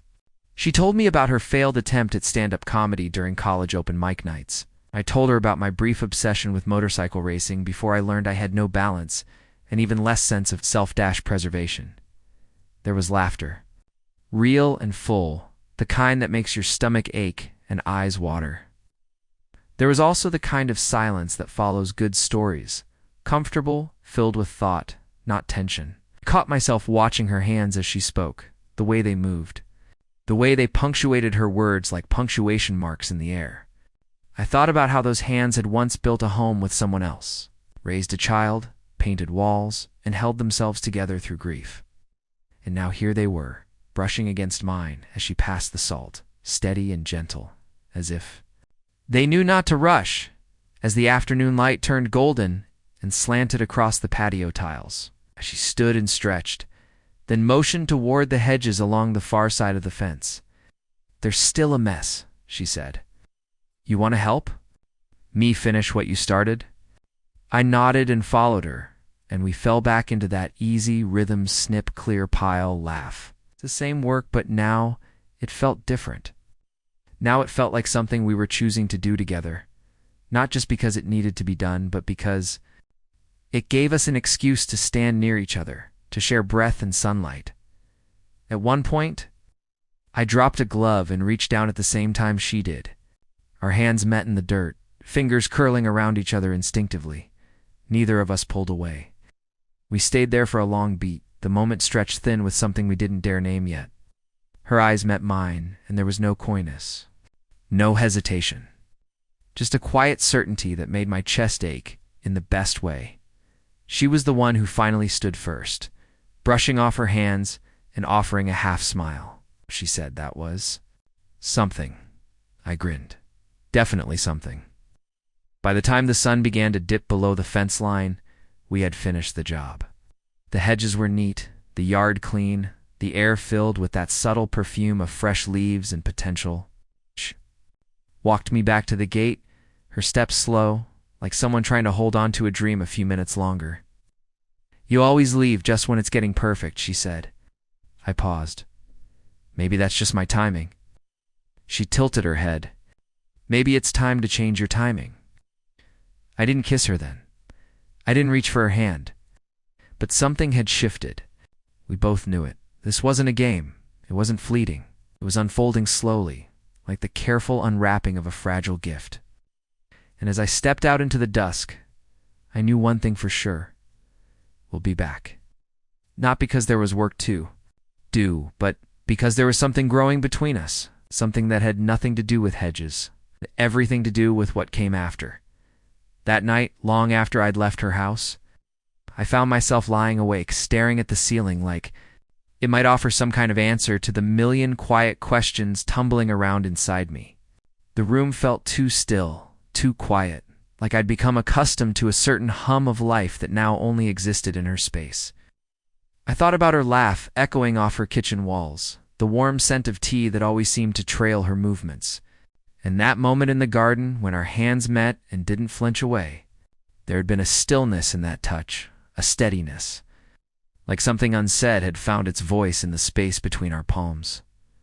I didn't need a label for it. I didn't need to call it love or longing or anything defined. But I knew it was. I knew it was starting to matter. The next morning I didn't plan to see her, not because I didn't want to, but because I needed the space to understand what this was turning into. I needed the distance to let my head catch up to what my heart had been quietly, stubbornly feeling. I worked a job across town repainting the deck of a retired couple who talked to each other in polite one-word answers, the way people do when they've grown used to silence. And even in that quiet, my thoughts drifted. I wondered what Carolyn was doing. If she'd found her way to the rose arbor again. If she'd stood in the same spot and remembered the way our hands met. I wondered if she thought about me the same way I thought about her, not with urgency, but with a slow, steady pull like gravity working in reverse. By late afternoon, I was packing up my tools when my phone buzzed. A message from her. Just for words, "You forgot your glove." I stared at it for a minute longer than I should have.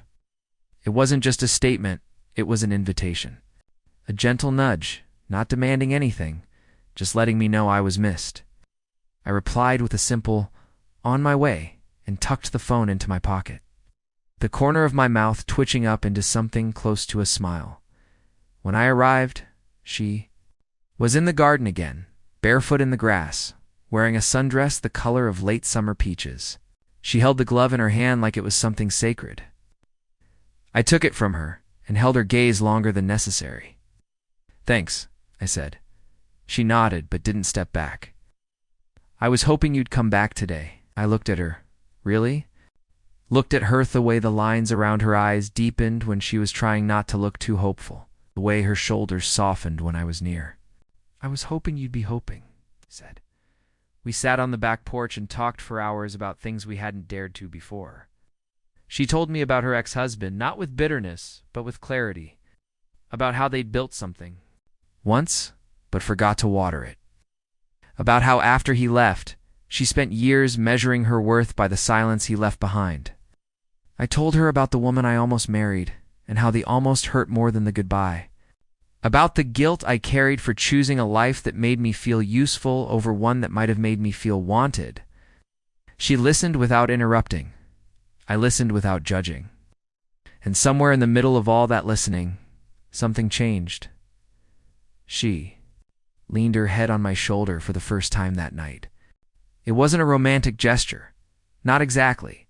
It was a release, kind of unspoken agreement that whatever we were building could handle the weight of closeness. I didn't move. I just let her stay there, our breathing slowly sinking, the soft hum of crickets rising in the distance. When she eventually pulled back, she looked at me with eyes that didn't need to say a word.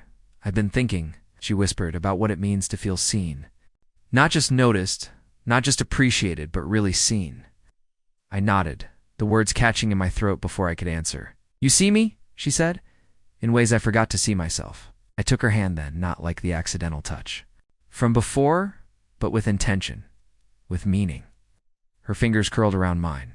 I could feel the slight tremble there. The echo of vulnerability finally let loose. We didn't kiss. Not yet. It wasn't time. What we had in that moment was deeper than physical. This was the steady acknowledgement that something real was happening, something worth not rushing. I stayed until the sky turned velvet and stars began to scatter across it like glitter tossed in slow motion. She walked me to my truck and stood there, not asking me to stay, but not wanting me to go either. I leaned against the door and looked at her one last time before driving off. "You make the air feel easier to breathe," I said. She smiled, eyes shining, and replied, "That's what safe feels like." I drove home that night knowing something had shifted permanently. This wasn't a passing attraction, a fleeting connection. This was the kind of slow-burning bond that threads itself quietly into the ordinary moments, gardens, tea mugs shared, silences, and makes them unforgettable. And for the first time in a long while, I wasn't afraid of what that meant. I wasn't guarding myself against disappointment. I was just present. And that, more than anything else, felt like the beginning of something that could last. The following morning brought with it an odd calm, the kind that feels almost suspicious, like the world is holding its breath in anticipation of something you haven't quite caught up to yet. I moved slower, not out of hesitation, but out of deliberate awareness of the choices I was making, of the presence I now carried within me after those hours with Caroline. Even the sun spilling through the blinds felt softer, like it too was trying to adjust to whatever was beginning. I poured coffee and let it go cold. I couldn't stop replaying her words. "You see me?" They had echoed through my dreams, had lingered in the silence like a melody unfinished, and I didn't want to let them fade. I didn't want to pretend this was just another job with a friendly homeowner. It hadn't been for a while, I think. We both knew that. There was no official reason to go back that day. The hedges were trimmed, the garden cleared. Every excuse I had before was now a completed task. But excuses weren't needed anymore. I think we'd moved past pretending we needed errands or tools as a reason to be in the same space. So I brought over a basket of peaches I'd picked up from the roadside market and a worn deck of playing cards I found at the bottom of my kitchen drawer. I don't know what I was thinking. Maybe that something small and simple could become the backdrop for more of the unspoken moments that seemed to keep happening between us. When I pulled into her driveway, she was already waiting on the porch, her eyes lighting up at the sight of the peaches. She didn't ask why I came back. She didn't need to. "I've got mint tea," she said, stepping aside so I could pass through, "and absolutely no plans today." "You game?" I followed her inside, and just like that, we slipped into another kind of rhythm, one that felt less like strangers. Finding common ground, and more like two people who had discovered they were building the same house from different directions. We played cards for hours, sitting cross-legged on our living room rug like teenagers avoiding the weight of the world. Every now and then our knees would brush, and neither of us moved. She teased me for my terrible poker face, and I ribbed her for her habit of humming whenever she was about to win. At one point, she laid her cards down dramatically, declared victory, and threw her head back in laughter so genuine it made my chest ache in the best way. It wasn't just the sound, it was the way it cracked open something inside me, reminded me of a version of life I thought I'd outgrown. One where time moved slower, and connection didn't have to be complicated. Later, we took the peaches out to the garden and shared them over a faded picnic blanket she kept stored in a cedar chest. Juice dripped down our fingers, sweet and sticky, and she reached over to wipe my chin with a napkin before I even noticed it was there. That small, unconscious gesture undid me. It wasn't romantic in the way movies teach you to expect, but it was tender, rooted in attention, in care. It was the kind of touch that stays with you long after it's gone. We lay back on the blanket, side by side, not touching, but close enough to feel each other's warmth. She pointed out a cloud shaped like a duck. I told her it looked more like a shoe. We argued about it like kids, both laughing too hard for either of us to win. Then there was quiet again, that familiar, comfortable hush that had started to define our time together. "Do you think it's possible," she asked, after a long while, "for people to find something real this late in life?" I turned my head toward her. "I think real finds you when you stop looking for perfect," I said. She didn't respond immediately, but I saw the way her chest rose and fell with that thought. The sun began to dip below the trees, casting long shadows across the yard, and neither of us moved. It felt like we were holding on to the moment, stretching it out as far as it could go before it snapped. "I used to be afraid of this," she said quietly, "of letting someone in, love letting someone see me after all this time." I had the lines on. My face, the years I've carried, I thought I'd become invisible to men like you. I reached for her hand without thinking. "You were never invisible," I said. "You just hadn't stood still long enough for someone to truly notice." Her fingers tightened around mine. No more tremble, just a quiet confidence. We watched the stars appear one by one, and I swear, the night sky never looked that vivid. Before, she talked about her dreams, small ones, like finishing her memoir or taking a road trip up the coast. Did she frame them around anyone else? It wasn't about needing a partner to do them. It was about wanting someone to share the view with. The difference struck me. She wasn't looking for rescue. She wasn't filling a gap. She was offering a seat beside her on the journey. And for the first time in years, I realized I wanted to sit there. Eventually, the chill crept in, and we packed up the blanket, our arms brushing again as we folded it together. She walked me to my truck, the light from the porch casting a soft glow around her. I opened the door and paused, not sure what needed to be said. She stepped forward, standing just a few inches from me. "You keep showing up," she said. "Each time, I wonder if it's the last." I looked at her and let the truth slip past my guard. "Not unless you ask me to stop." She didn't. Instead, she reached up, smoothed a wrinkle in my shirt, and said, "Good, then I'll see you tomorrow." As I drove away, I glanced at the empty passenger seat beside me and imagined her there, feet up on the dash, humming to the radio, peeling a peach with a paring knife. It wasn't a fantasy. It was a memory waiting to happen. And I realized I wasn't afraid of the slow fall anymore. I wasn't trying to rush to the end. I was learning how to stay in the middle, where the best parts live in planned. It's unpolished, but completely, unmistakably real. The next day didn't arrive with fireworks or some cinematic shift in atmosphere.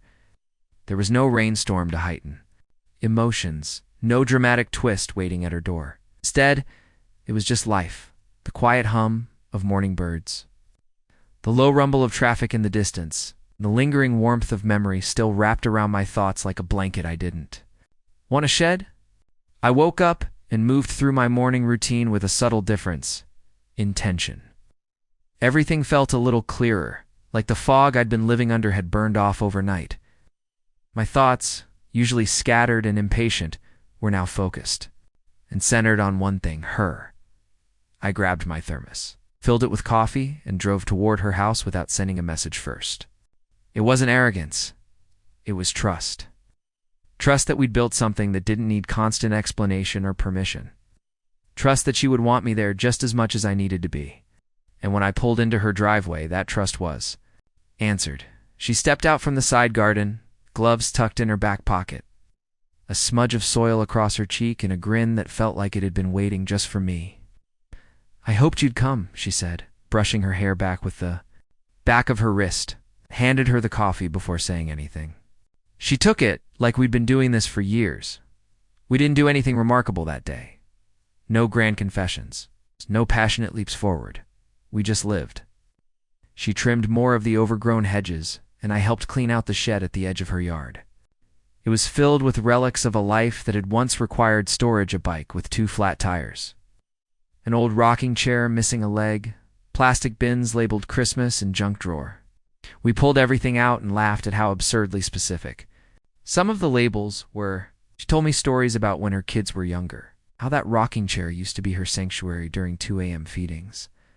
I listened, not just to her words, but to the way she held them gently, like old photographs. That had started to fade, but never lost their meaning. We paused for lunch. Sitting on the steps of the back porch with sandwiches and lemonade, she tucked her feet beneath her and leaned against the railing. Eyes closed for a moment, like she was storing up the peace between us. "You know," she said quietly, "I never thought someone would want to share this part of my life. The slow parts, the unglamorous part." I took a sip of lemonade and thought about all the people I'd known who chased the high of beginnings but never learned to appreciate the middle. "That's the best part," I said. "When you don't have to impress anyone, you just show up again and again." She nodded, and we fell into that easy, quiet agantha kind where you don't feel the need to fill the space with sound. Just being there was enough. After lunch, we went back to work without saying much more. The shed was nearly cleared when we found a box labeled letters. She hesitated before opening it, brushing the dust off like it was something sacred. Inside were dozens of envelopes, some yellowed with time, others still crisp. She handed me one. "Old love letters," she said. "Most are from my ex-husband. Some are from people I met before him, and a few I never sent." I looked at her, surprised. "Never sent?" She nodded. "Letters I wrote to people I loved but never told. Letters I wrote to myself when I was trying to remember who I was." She pulled out one of the unsent letters, eyes scanning the faded ink. Her lips moved silently as she read a few lines, then stopped. "I wrote this one after the divorce," she said, her voice barely above a whisper. "I didn't know who I was anymore. I thought maybe writing it down would help me find the pieces again." She didn't read it aloud, and I didn't ask her to. It wasn't about me. It was about her, reclaiming something she'd left behind. I watched as she folded the letter and placed it gently back in the box. "You ever write to yourself?" she asked suddenly. "Not really," I admitted. "I think I was always too afraid of what I'd hear." She smiled, not unkindly. "Maybe you should try." We finished clearing the shed just before sunset. Everything now had a place, even the things that didn't belong. And maybe that was the point. It wasn't about perfect order. It was about understanding what you're holding on to and why. I helped her sweep the floor, and we stood at the threshold for a moment, looking at what we'd cleared. "It feels good, doesn't it?" she said. "Making room." I nodded. "Yeah, it does." And I wasn't just talking about the shed. She walked me to my truck again, same routine, but this time something was different. She lingered just a little longer. The space between us felt charged, like a wire pulled taut. I wanted to say something, anything that could capture the quiet, magnitude of the day we just shared. Nothing seemed big enough. So I just looked at her, memorized the way the light caught the edges of her hair, the way her eyes didn't look away like they used to. "I don't want to rush this," I finally said. "But I also don't want to pretend it's not happening." She reached up and touched the collar of my shirt, her fingers warm and sure. "Then don't," she said. "Let it happen the way it's supposed to." Way. And in that simple exchange, we made an unspoken agreement, not to force a timeline, not to manufacture something out of desperation or fear, just to let it unfold, to show up, to keep making room. The days that followed weren't marked by grand milestones or declarations, but rather by a gentle settling, like dust finding its place after a storm. Caroline and I moved into a rhythm that felt increasingly natural, as though we'd been navigating each other's company for far longer than a few weeks. I began showing up earlier and staying later. Sometimes I helped her reorganize a closet or fix the creaky step on her back porch. Other times we did nothing. At all, just sat in the garden, letting the breeze carry our thoughts while the sun painted shadows across the grass. The conversations were deeper now, but still unforced. She'd ask about my childhood, about the things I'd lost along the way. I'd ask about her regrets, not out of curiosity but out of reverence, like each one was a page in the book of her life I hadn't yet read. One afternoon, while pruning some stubborn rose bushes by the side of her house, I found a forgotten corner of the yard, a little stone bench nearly swallowed by ivy and thyme. It was curved, ornate, probably hadn't been sat on in years. I called her over, and when she saw it, a smile flickered across her face like a ghost returning. "That used to be my favorite spot," she said softly, "back when I believed in magic and second chances." I cleared the ivy carefully, while she stood nearby, watching as the bench slowly revealed itself. When I finally sat down on it and patted the space beside me, she hesitated for just a second before taking her place next to me. We sat in silence, the rose scent heavy in the air, and for the first time, she rested her head on my shoulder. No words passed between us, but that moment held more than any conversation could. Later that evening, we found ourselves inside, the sky outside going purple as dusk crept in. She lit a few candles, even though the electricity was working just fine. "Candlelight softens things," she said with a shrug. "Even the hard truths." I watched her move about the kitchen, her hands nimble and familiar. I was struck again by the grace she carried, an ease born not of perfection, but of acceptance. She wasn't trying to impress me. She was just being, and in her being, I found something I hadn't realized I was looking for. She handed me a glass of wine, and we sat on the couch, the glow from the candles casting slow shadows against the walls. There was music playing soft, something instrumental land. The crackle of the needle on vinyl filled the quiet between tracks. "You've been married before?" she asked gently, not prying, just wondering. I nodded, letting out a slow breath. "Years ago." It ended quietly. No screaming, no betrayal, just a slow drifting, like we forgot why we started in the first place. She didn't look away, and now she asked, "You remember what it feels like to start?" I thought about that, about the way she smiled when she wasn't watching, about the notes she left me, once little things like the hose leaks, but the pressure's good, or you missed a spot, but I forgive you. About the way her hand found mine, without fanfare, and how that felt like the beginning of something I couldn't name but didn't want to lose. "I think I'm learning," I finally said. She nodded, as if that answer was enough. That night, I didn't stay over. I didn't even kiss her goodbye. But the way she stood in the doorway watching me walk to my truck told me she felt it too. That ache of something new blooming inside the ordinary. Something neither of us had planned for but were no longer resisting. The next day, rain fell heavy and constant. I arrived soaked and shivering, a towel thrown at me before I could even close the front door. "You're an idiot," she said, laughing as she tried to wring out my shirt. "Could have waited for it to pass." I shook my head, smiling, didn't want to. She paused for a moment, her hand still on the fabric, and then leaned in and kissed my cheek. "You're impossible," she murmured. But I could see the way her eyes softened. We spent the afternoon drying off in front of the fireplace she hadn't used in years. I chopped kindling while she unearthed old throw blankets and mismatched socks. We shared more stories, played an ancient board game missing half its pieces, and made grilled cheese sandwiches that fell apart but tasted perfect. It felt like the kind of rainy day people dream about, but rarely live, the kind that makes you feel like the world has shrunk down to just the two of you. And that's all you need. At one point, the power flickered and went out entirely. We sat in the quiet, the firelight dancing across her face, and she looked at me like she was trying to memorize something important. "Do you ever think," she said slowly, "that life just gives you a moment, one moment, and it's up to you what to do with it?" Right? I nodded. "Yeah, and most people miss it because they're too busy looking for something louder." She smiled at that, then leaned her head against mine. "I think this is mine," she whispered, "and I don't want to miss it." We didn't talk. After that, we didn't have to. We just sat there. Two people caught in the simplicity of something that felt quietly monumental. No drama, no declarations, just presence. Real, raw, and exactly where we needed to be. The morning after the storm had passed left the world outside, glistening. Like the trees and grass had been dipped in silver under the rising sun.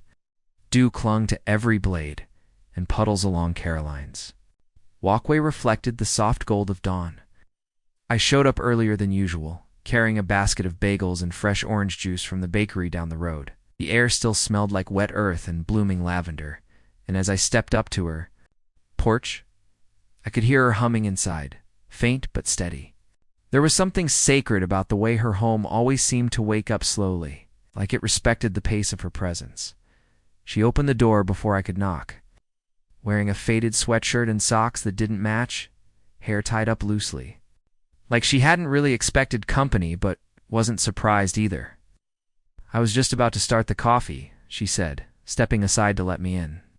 The warmth in her eyes was enough to shake off the last of the morning chill. We sat in. Her kitchen, the one I'd first stepped into only weeks ago, when her sink was leaking and our conversations were guarded. Now the leak was long gone. But something else had begun flowing between USS, something harder to fix if broken, but infinitely more valuable. That morning, we talked about nothing in particular, how the bakery had changed owners, how her neighbors. Kat had taken to napping on her welcome mat. How one of her favorite books was missing a chapter, but she never returned it because she liked the mystery of it. She was like that, sometimes unexpected, layered, and just a little out of order in a way that made you want to read her again and again. I told her about a job I had lined up across town the following week. A big 1 week of labor, far enough that I'd probably be gone most of the day, every day. She nodded, her fingers tracing circles on the rim of her mug. "I'll miss this," she said simply. Even the silence. It wasn't said to make me feel guilty. It was just true. And truth had become our shared language. Come by when I could on lunch breaks or evenings, even if it was just to sit for 10 minutes, and I meant it. But we both knew things were about to shift again, even if just a little. Still, that day wasn't about the future. It was about now. So we made the most of it. Walked the perimeter of her yard, mapping out ideas for a new flower bed. She showed me an old bird bath she'd once thought of throwing away, and I insisted we fix it instead. We painted it together, our hands covered in speckles of blue and gray, laughing about how terrible we were at staying inside the lines. And in between brushstrokes and shared glances, something unspoken was growing stronger. By midday, we were back in the living room, eating leftover pasta from the night before and watching a documentary about national parks. It was slow, the kind of show people put on to fall asleep to, but we stayed awake through all of it, trading comments about which places we'd want to visit and which ones looked overrated. She mentioned Yosemite with a kind of wistfulness I hadn't heard before. "I always wanted to go there," she said, "but it felt like a trip you take with someone who really knows you." I didn't answer right away. Instead, I pulled out my phone and searched for flights just to see. When she noticed, she smiled and shook her head. One day, she said, half teasing, half hoping. I liked the sound of that. One day later in the afternoon, we found ourselves on the porch again, the breeze cooler now, the sky softening into that quiet blue that comes before dusk. She rested her feet on the railing, and I leaned back in the old wooden chair beside her, feeling the weight of everything and nothing all at once. "You ever think about what comes next?" she asked. I knew she didn't mean tomorrow or next week. She meant after this. After whatever we were becoming settled into something more permanent. I thought about it for a moment, then answered honestly. I try not to rush it, but yeah, I think about waking up next to someone who knows what I look like without pretending. I think about dinners that don't have to be perfect, just shared, and laughter that doesn't feel borrowed. She didn't say anything for a while.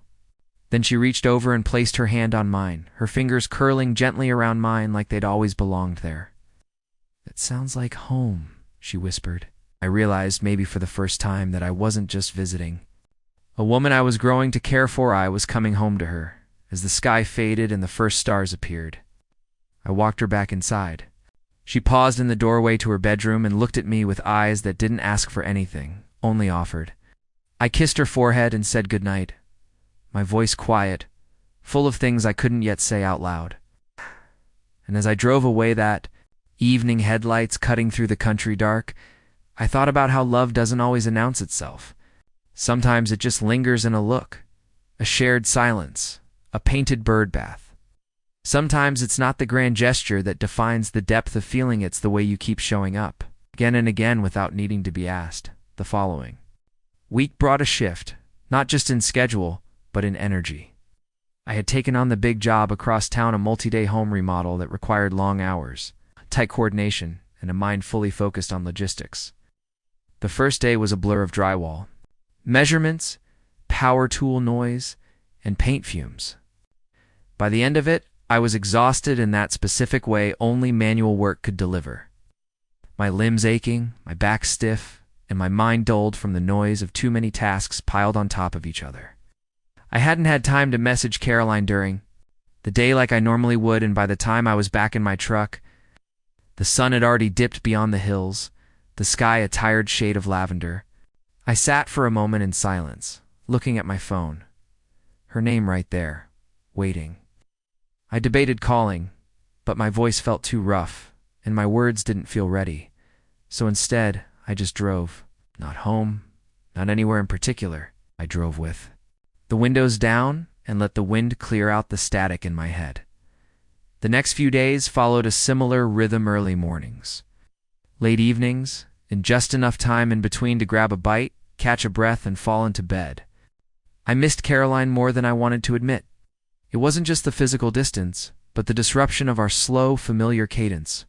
Her messages remained short. "Hope you're eating something. Weather's turning nice again." And once, "I keep looking at the porch like you might walk up it again." Each one left a weight on my chest, a reminder of what had begun to feel like the best part of my day. On Thursday, after wrapping up slightly earlier than usual, I made the impulsive decision to stop by her house unannounced. I didn't text or call. I just turned the wheel and let my truck carry me toward something that had started to feel like peace. When I pulled into her driveway, her house was lit softly from within. The porch light was on, casting its familiar yellow halo across the steps. I knocked once, twice, before the door creaked open and she appeared in the frame, barefoot, wrapped in a cardigan that looked too big, but perfectly her. For a moment, she didn't say anything. She just looked at me, and in that silence, I could feel all the unsaid things stretching between us. Then she stepped aside, and I walked in like I always had, like I'd never left. The house smelled like roasted vegetables and something faintly floral. A kettle hissed on the stove. She motioned for me to sit, and I sank into the kitchen chair like it had missed me too. Over dinner, the conversation was tentative at first, like two people trying to find the thread they'd dropped. But soon the air warmed, and the familiar ease returned. I told her about the remodel, the stubborn piping under the bathroom sink, the homeowner's strange obsession with lavender scented everything. She listened, smiling, nodding, refilling my glass of water before I asked. Then, somewhere between seconds and dessert, she said it. "I thought maybe you'd forgotten about me." It wasn't bitter, just soft and honest. I reached across the table and took her hand. "Not a chance," I said. "You're the only part of my day I've missed." That night, I stayed later than I had planned. We sat in the living room, a movie playing quietly in the background, neither of us really watching it. Her head rested against my chest, her breath steady, and for a while, everything else fell away. There was no job site, no pressure, no unfinished tasks. Just her, me, and the quiet hum of something steady. When I finally stood to leave, she walked me to the door, her hand slipping into mine like it belonged there. She said, her voice barely louder than the wind outside. I didn't expect this. Any of this. I smiled. Neither did I. And with that, I kissed her forehead and walked out into the night, the chill on my skin no match for the warmth I carried. Inside, the following days were a blur again, but now they felt different. Each break I had, I sent her a quick message. Sometimes a joke, sometimes a photo of whatever disaster I was fixing, sometimes just a single word, thinking. She always replied. Always. And it wasn't long before the work slowed the final. Paint dried, and I found myself with a Saturday completely free. I didn't tell her I was coming. I wanted to surprise her not with flowers or gifts, but with presents, with the simple act of showing up. When I knocked, there was a pause longer than usual, and then the door opened to reveal her in gardening gloves. Smudges of dirt on her cheek, and a grin that could have stopped time. You're early, she teased. Or late, I countered. Depending on how you look at it. We spent the entire day together, mending her garden bed, drinking lemonade under the sycamore, or painting the old bench we'd found weeks before. Every moment felt soaked in something sacred, not flashy or dramatic, but solid, dependable, real. We didn't talk about what we were or where this was. We didn't need to.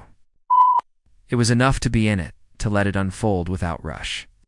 She pulled me into a slow dance in the kitchen while an old Sinatra record played, and for a few minutes we swayed without speaking, the world narrowing down to the rhythm of two people who had found each other against all odds. As evening settled and shadows stretched long across the floor, I helped her wash the dishes. She stood beside me, hands dripping with suds, and out of nowhere she said, "I wish I had met you sooner." I turned, drying my hands, and looked at her. I think we met exactly when we were supposed to. Her eyes welled, not with sadness, but with something deeper relief, maybe, or recognition. That love, in all its quiet, imperfect glory, had found its way in after all. Sunday began with the sun slipping through the curtains in a soft golden wash and the scent of coffee already filling Caroline's kitchen. I had stayed. The night not in her bed, but on the old couch with the blue knit blanket she swore was a family heirloom, even though the tag still said Target. We had fallen asleep after watching a documentary neither of us could remember the title of. Our shoulders leaning close, fingers grazing without needing to hold. It was the kind of closeness that didn't rush, the kind that respected space, while still making room for something to bloom. When I woke up, she was already moving around the kitchen, humming a half-forgotten tune and sliding toast onto plates like it was just another morning, but I knew better. This wasn't just another date. It was one of those rare moments. When you can feel the change coming before it fully arrives. She sat down across from me. 2 mugs of coffee between us and a quiet look in her eyes that told me she'd been thinking. She didn't start with small talk. Instead, she went right to the heart of it. "When you're not here, it feels like I've misplaced something important," said, voice low, almost like she was ashamed to admit it. Like a piece of the room is missing, even if nothing's been moved. I didn't answer right away. I let her words settle, find a home in the quiet between us. Then I said, "It's the same for me. I count the hours until I can see your porch light again." She smiled at that, but it was the kind of smile that trembled a little. The kind that came from someone who had spent years guarding her heart and was just now starting to leave the door open. We took our time that morning. After breakfast, we went for a walk down the old trail behind her house. It wound through the woods and opened into a clearing with a bench that overlooked a small pond. She said she hadn't been there in years. "Too many memories," she said. "I used to come here with someone who stopped seeing me long before he left. I didn't press for details, just sat with her, letting the breeze and the birds and the rustling leaves speak for us." After a while, she leaned her head on my shoulder and whispered, "You see me? And that scares me more than being alone ever did."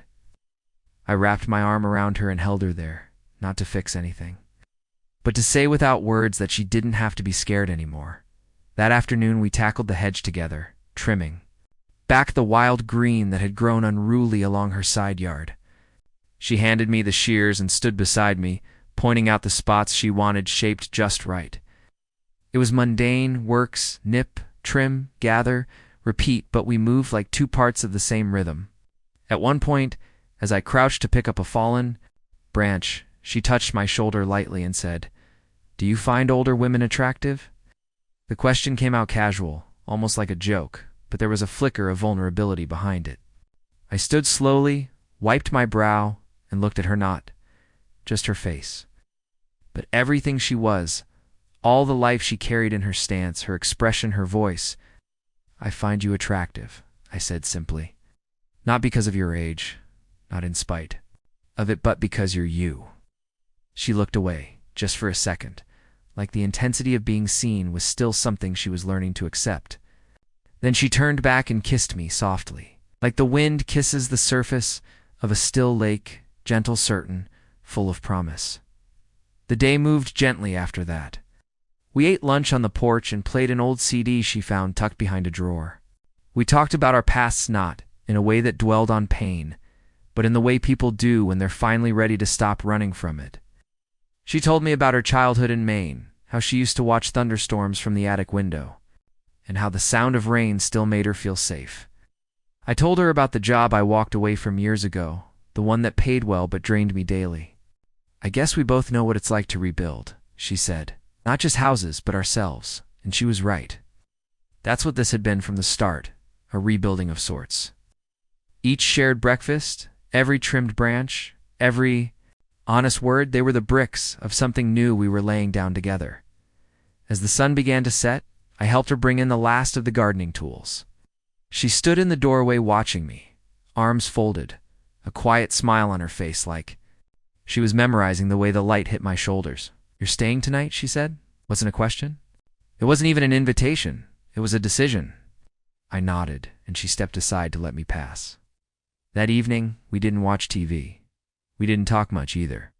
We just moved through the small, simple rituals of nighttime together, turning off lights, brushing teeth, folding laundry, and when we climbed into bed side by side, her fingers found mine under the sheets and held on like they'd always belonged there. Sometime in the middle of the night, I woke to find her watching me. Her face was soft, eyes wide open, and when I asked her if she was okay, she whispered, "I haven't felt this safe in years." That sentence stayed with me long after we fell back asleep, because in those 8 words was the truth of everything we'd built quietly, steadily, without fanfare. We weren't a whirlwind romance. We weren't burning hot and fast. We were slow and strong, like a river that carves stone, not by force, but by staying.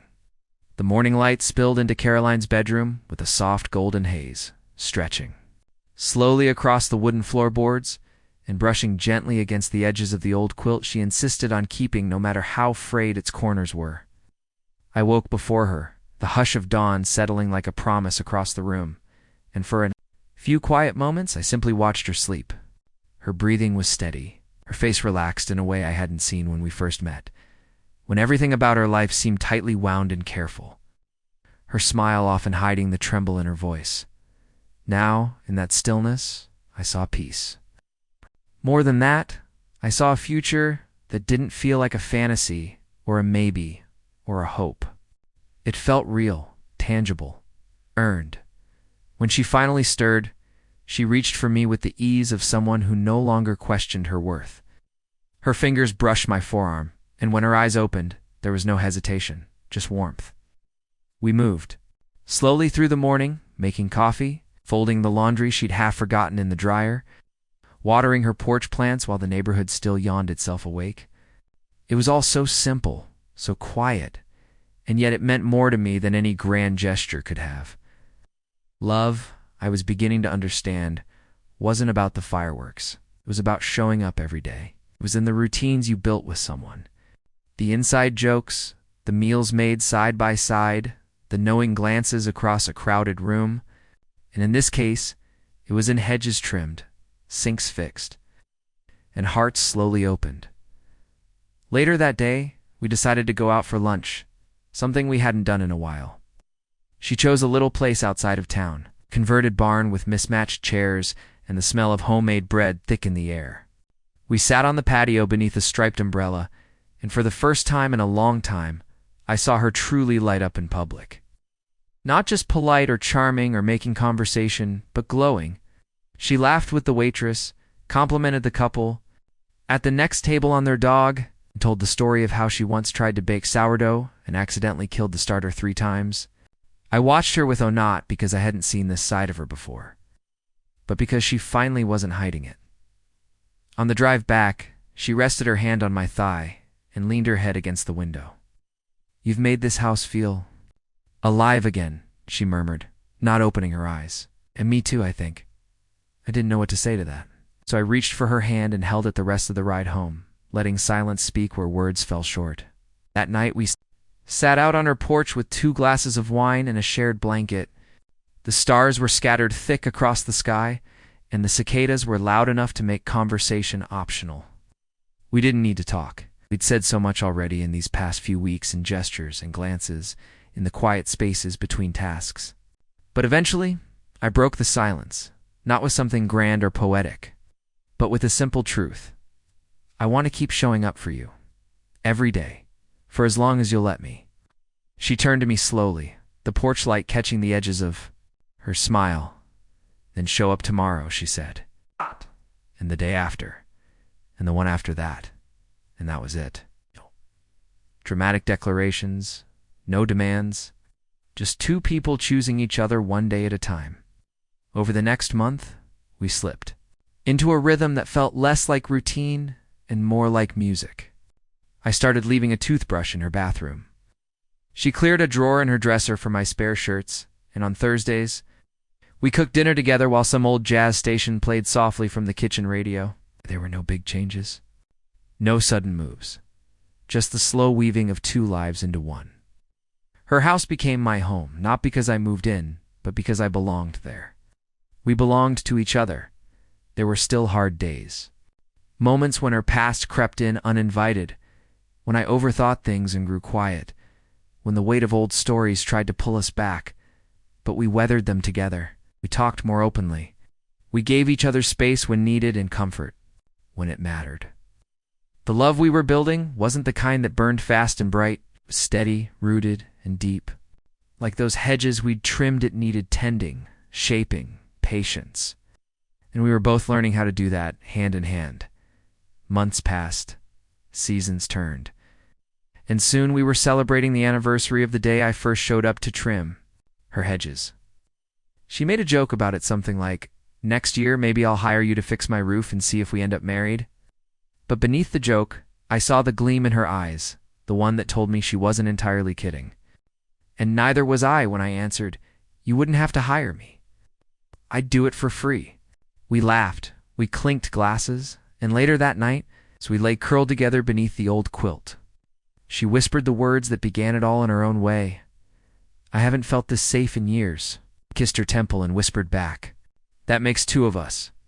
What we had wasn't perfect. It didn't need to be. It was real, honest, soft where it needed to be, and strong where it mattered most." And as I looked at her sleeping beside me, her hand tucked against my chest, I knew this wasn't just another story to tuck away in the back of my mind. This was our story. One I'd be living every day from now on. Up next, you've got 2 more standout stories right on your screen. If this one hit the mark, you won't want to pass these up. Just click and check them out. And don't forget to subscribe and turn on the notification bell so you don't miss any upload from us.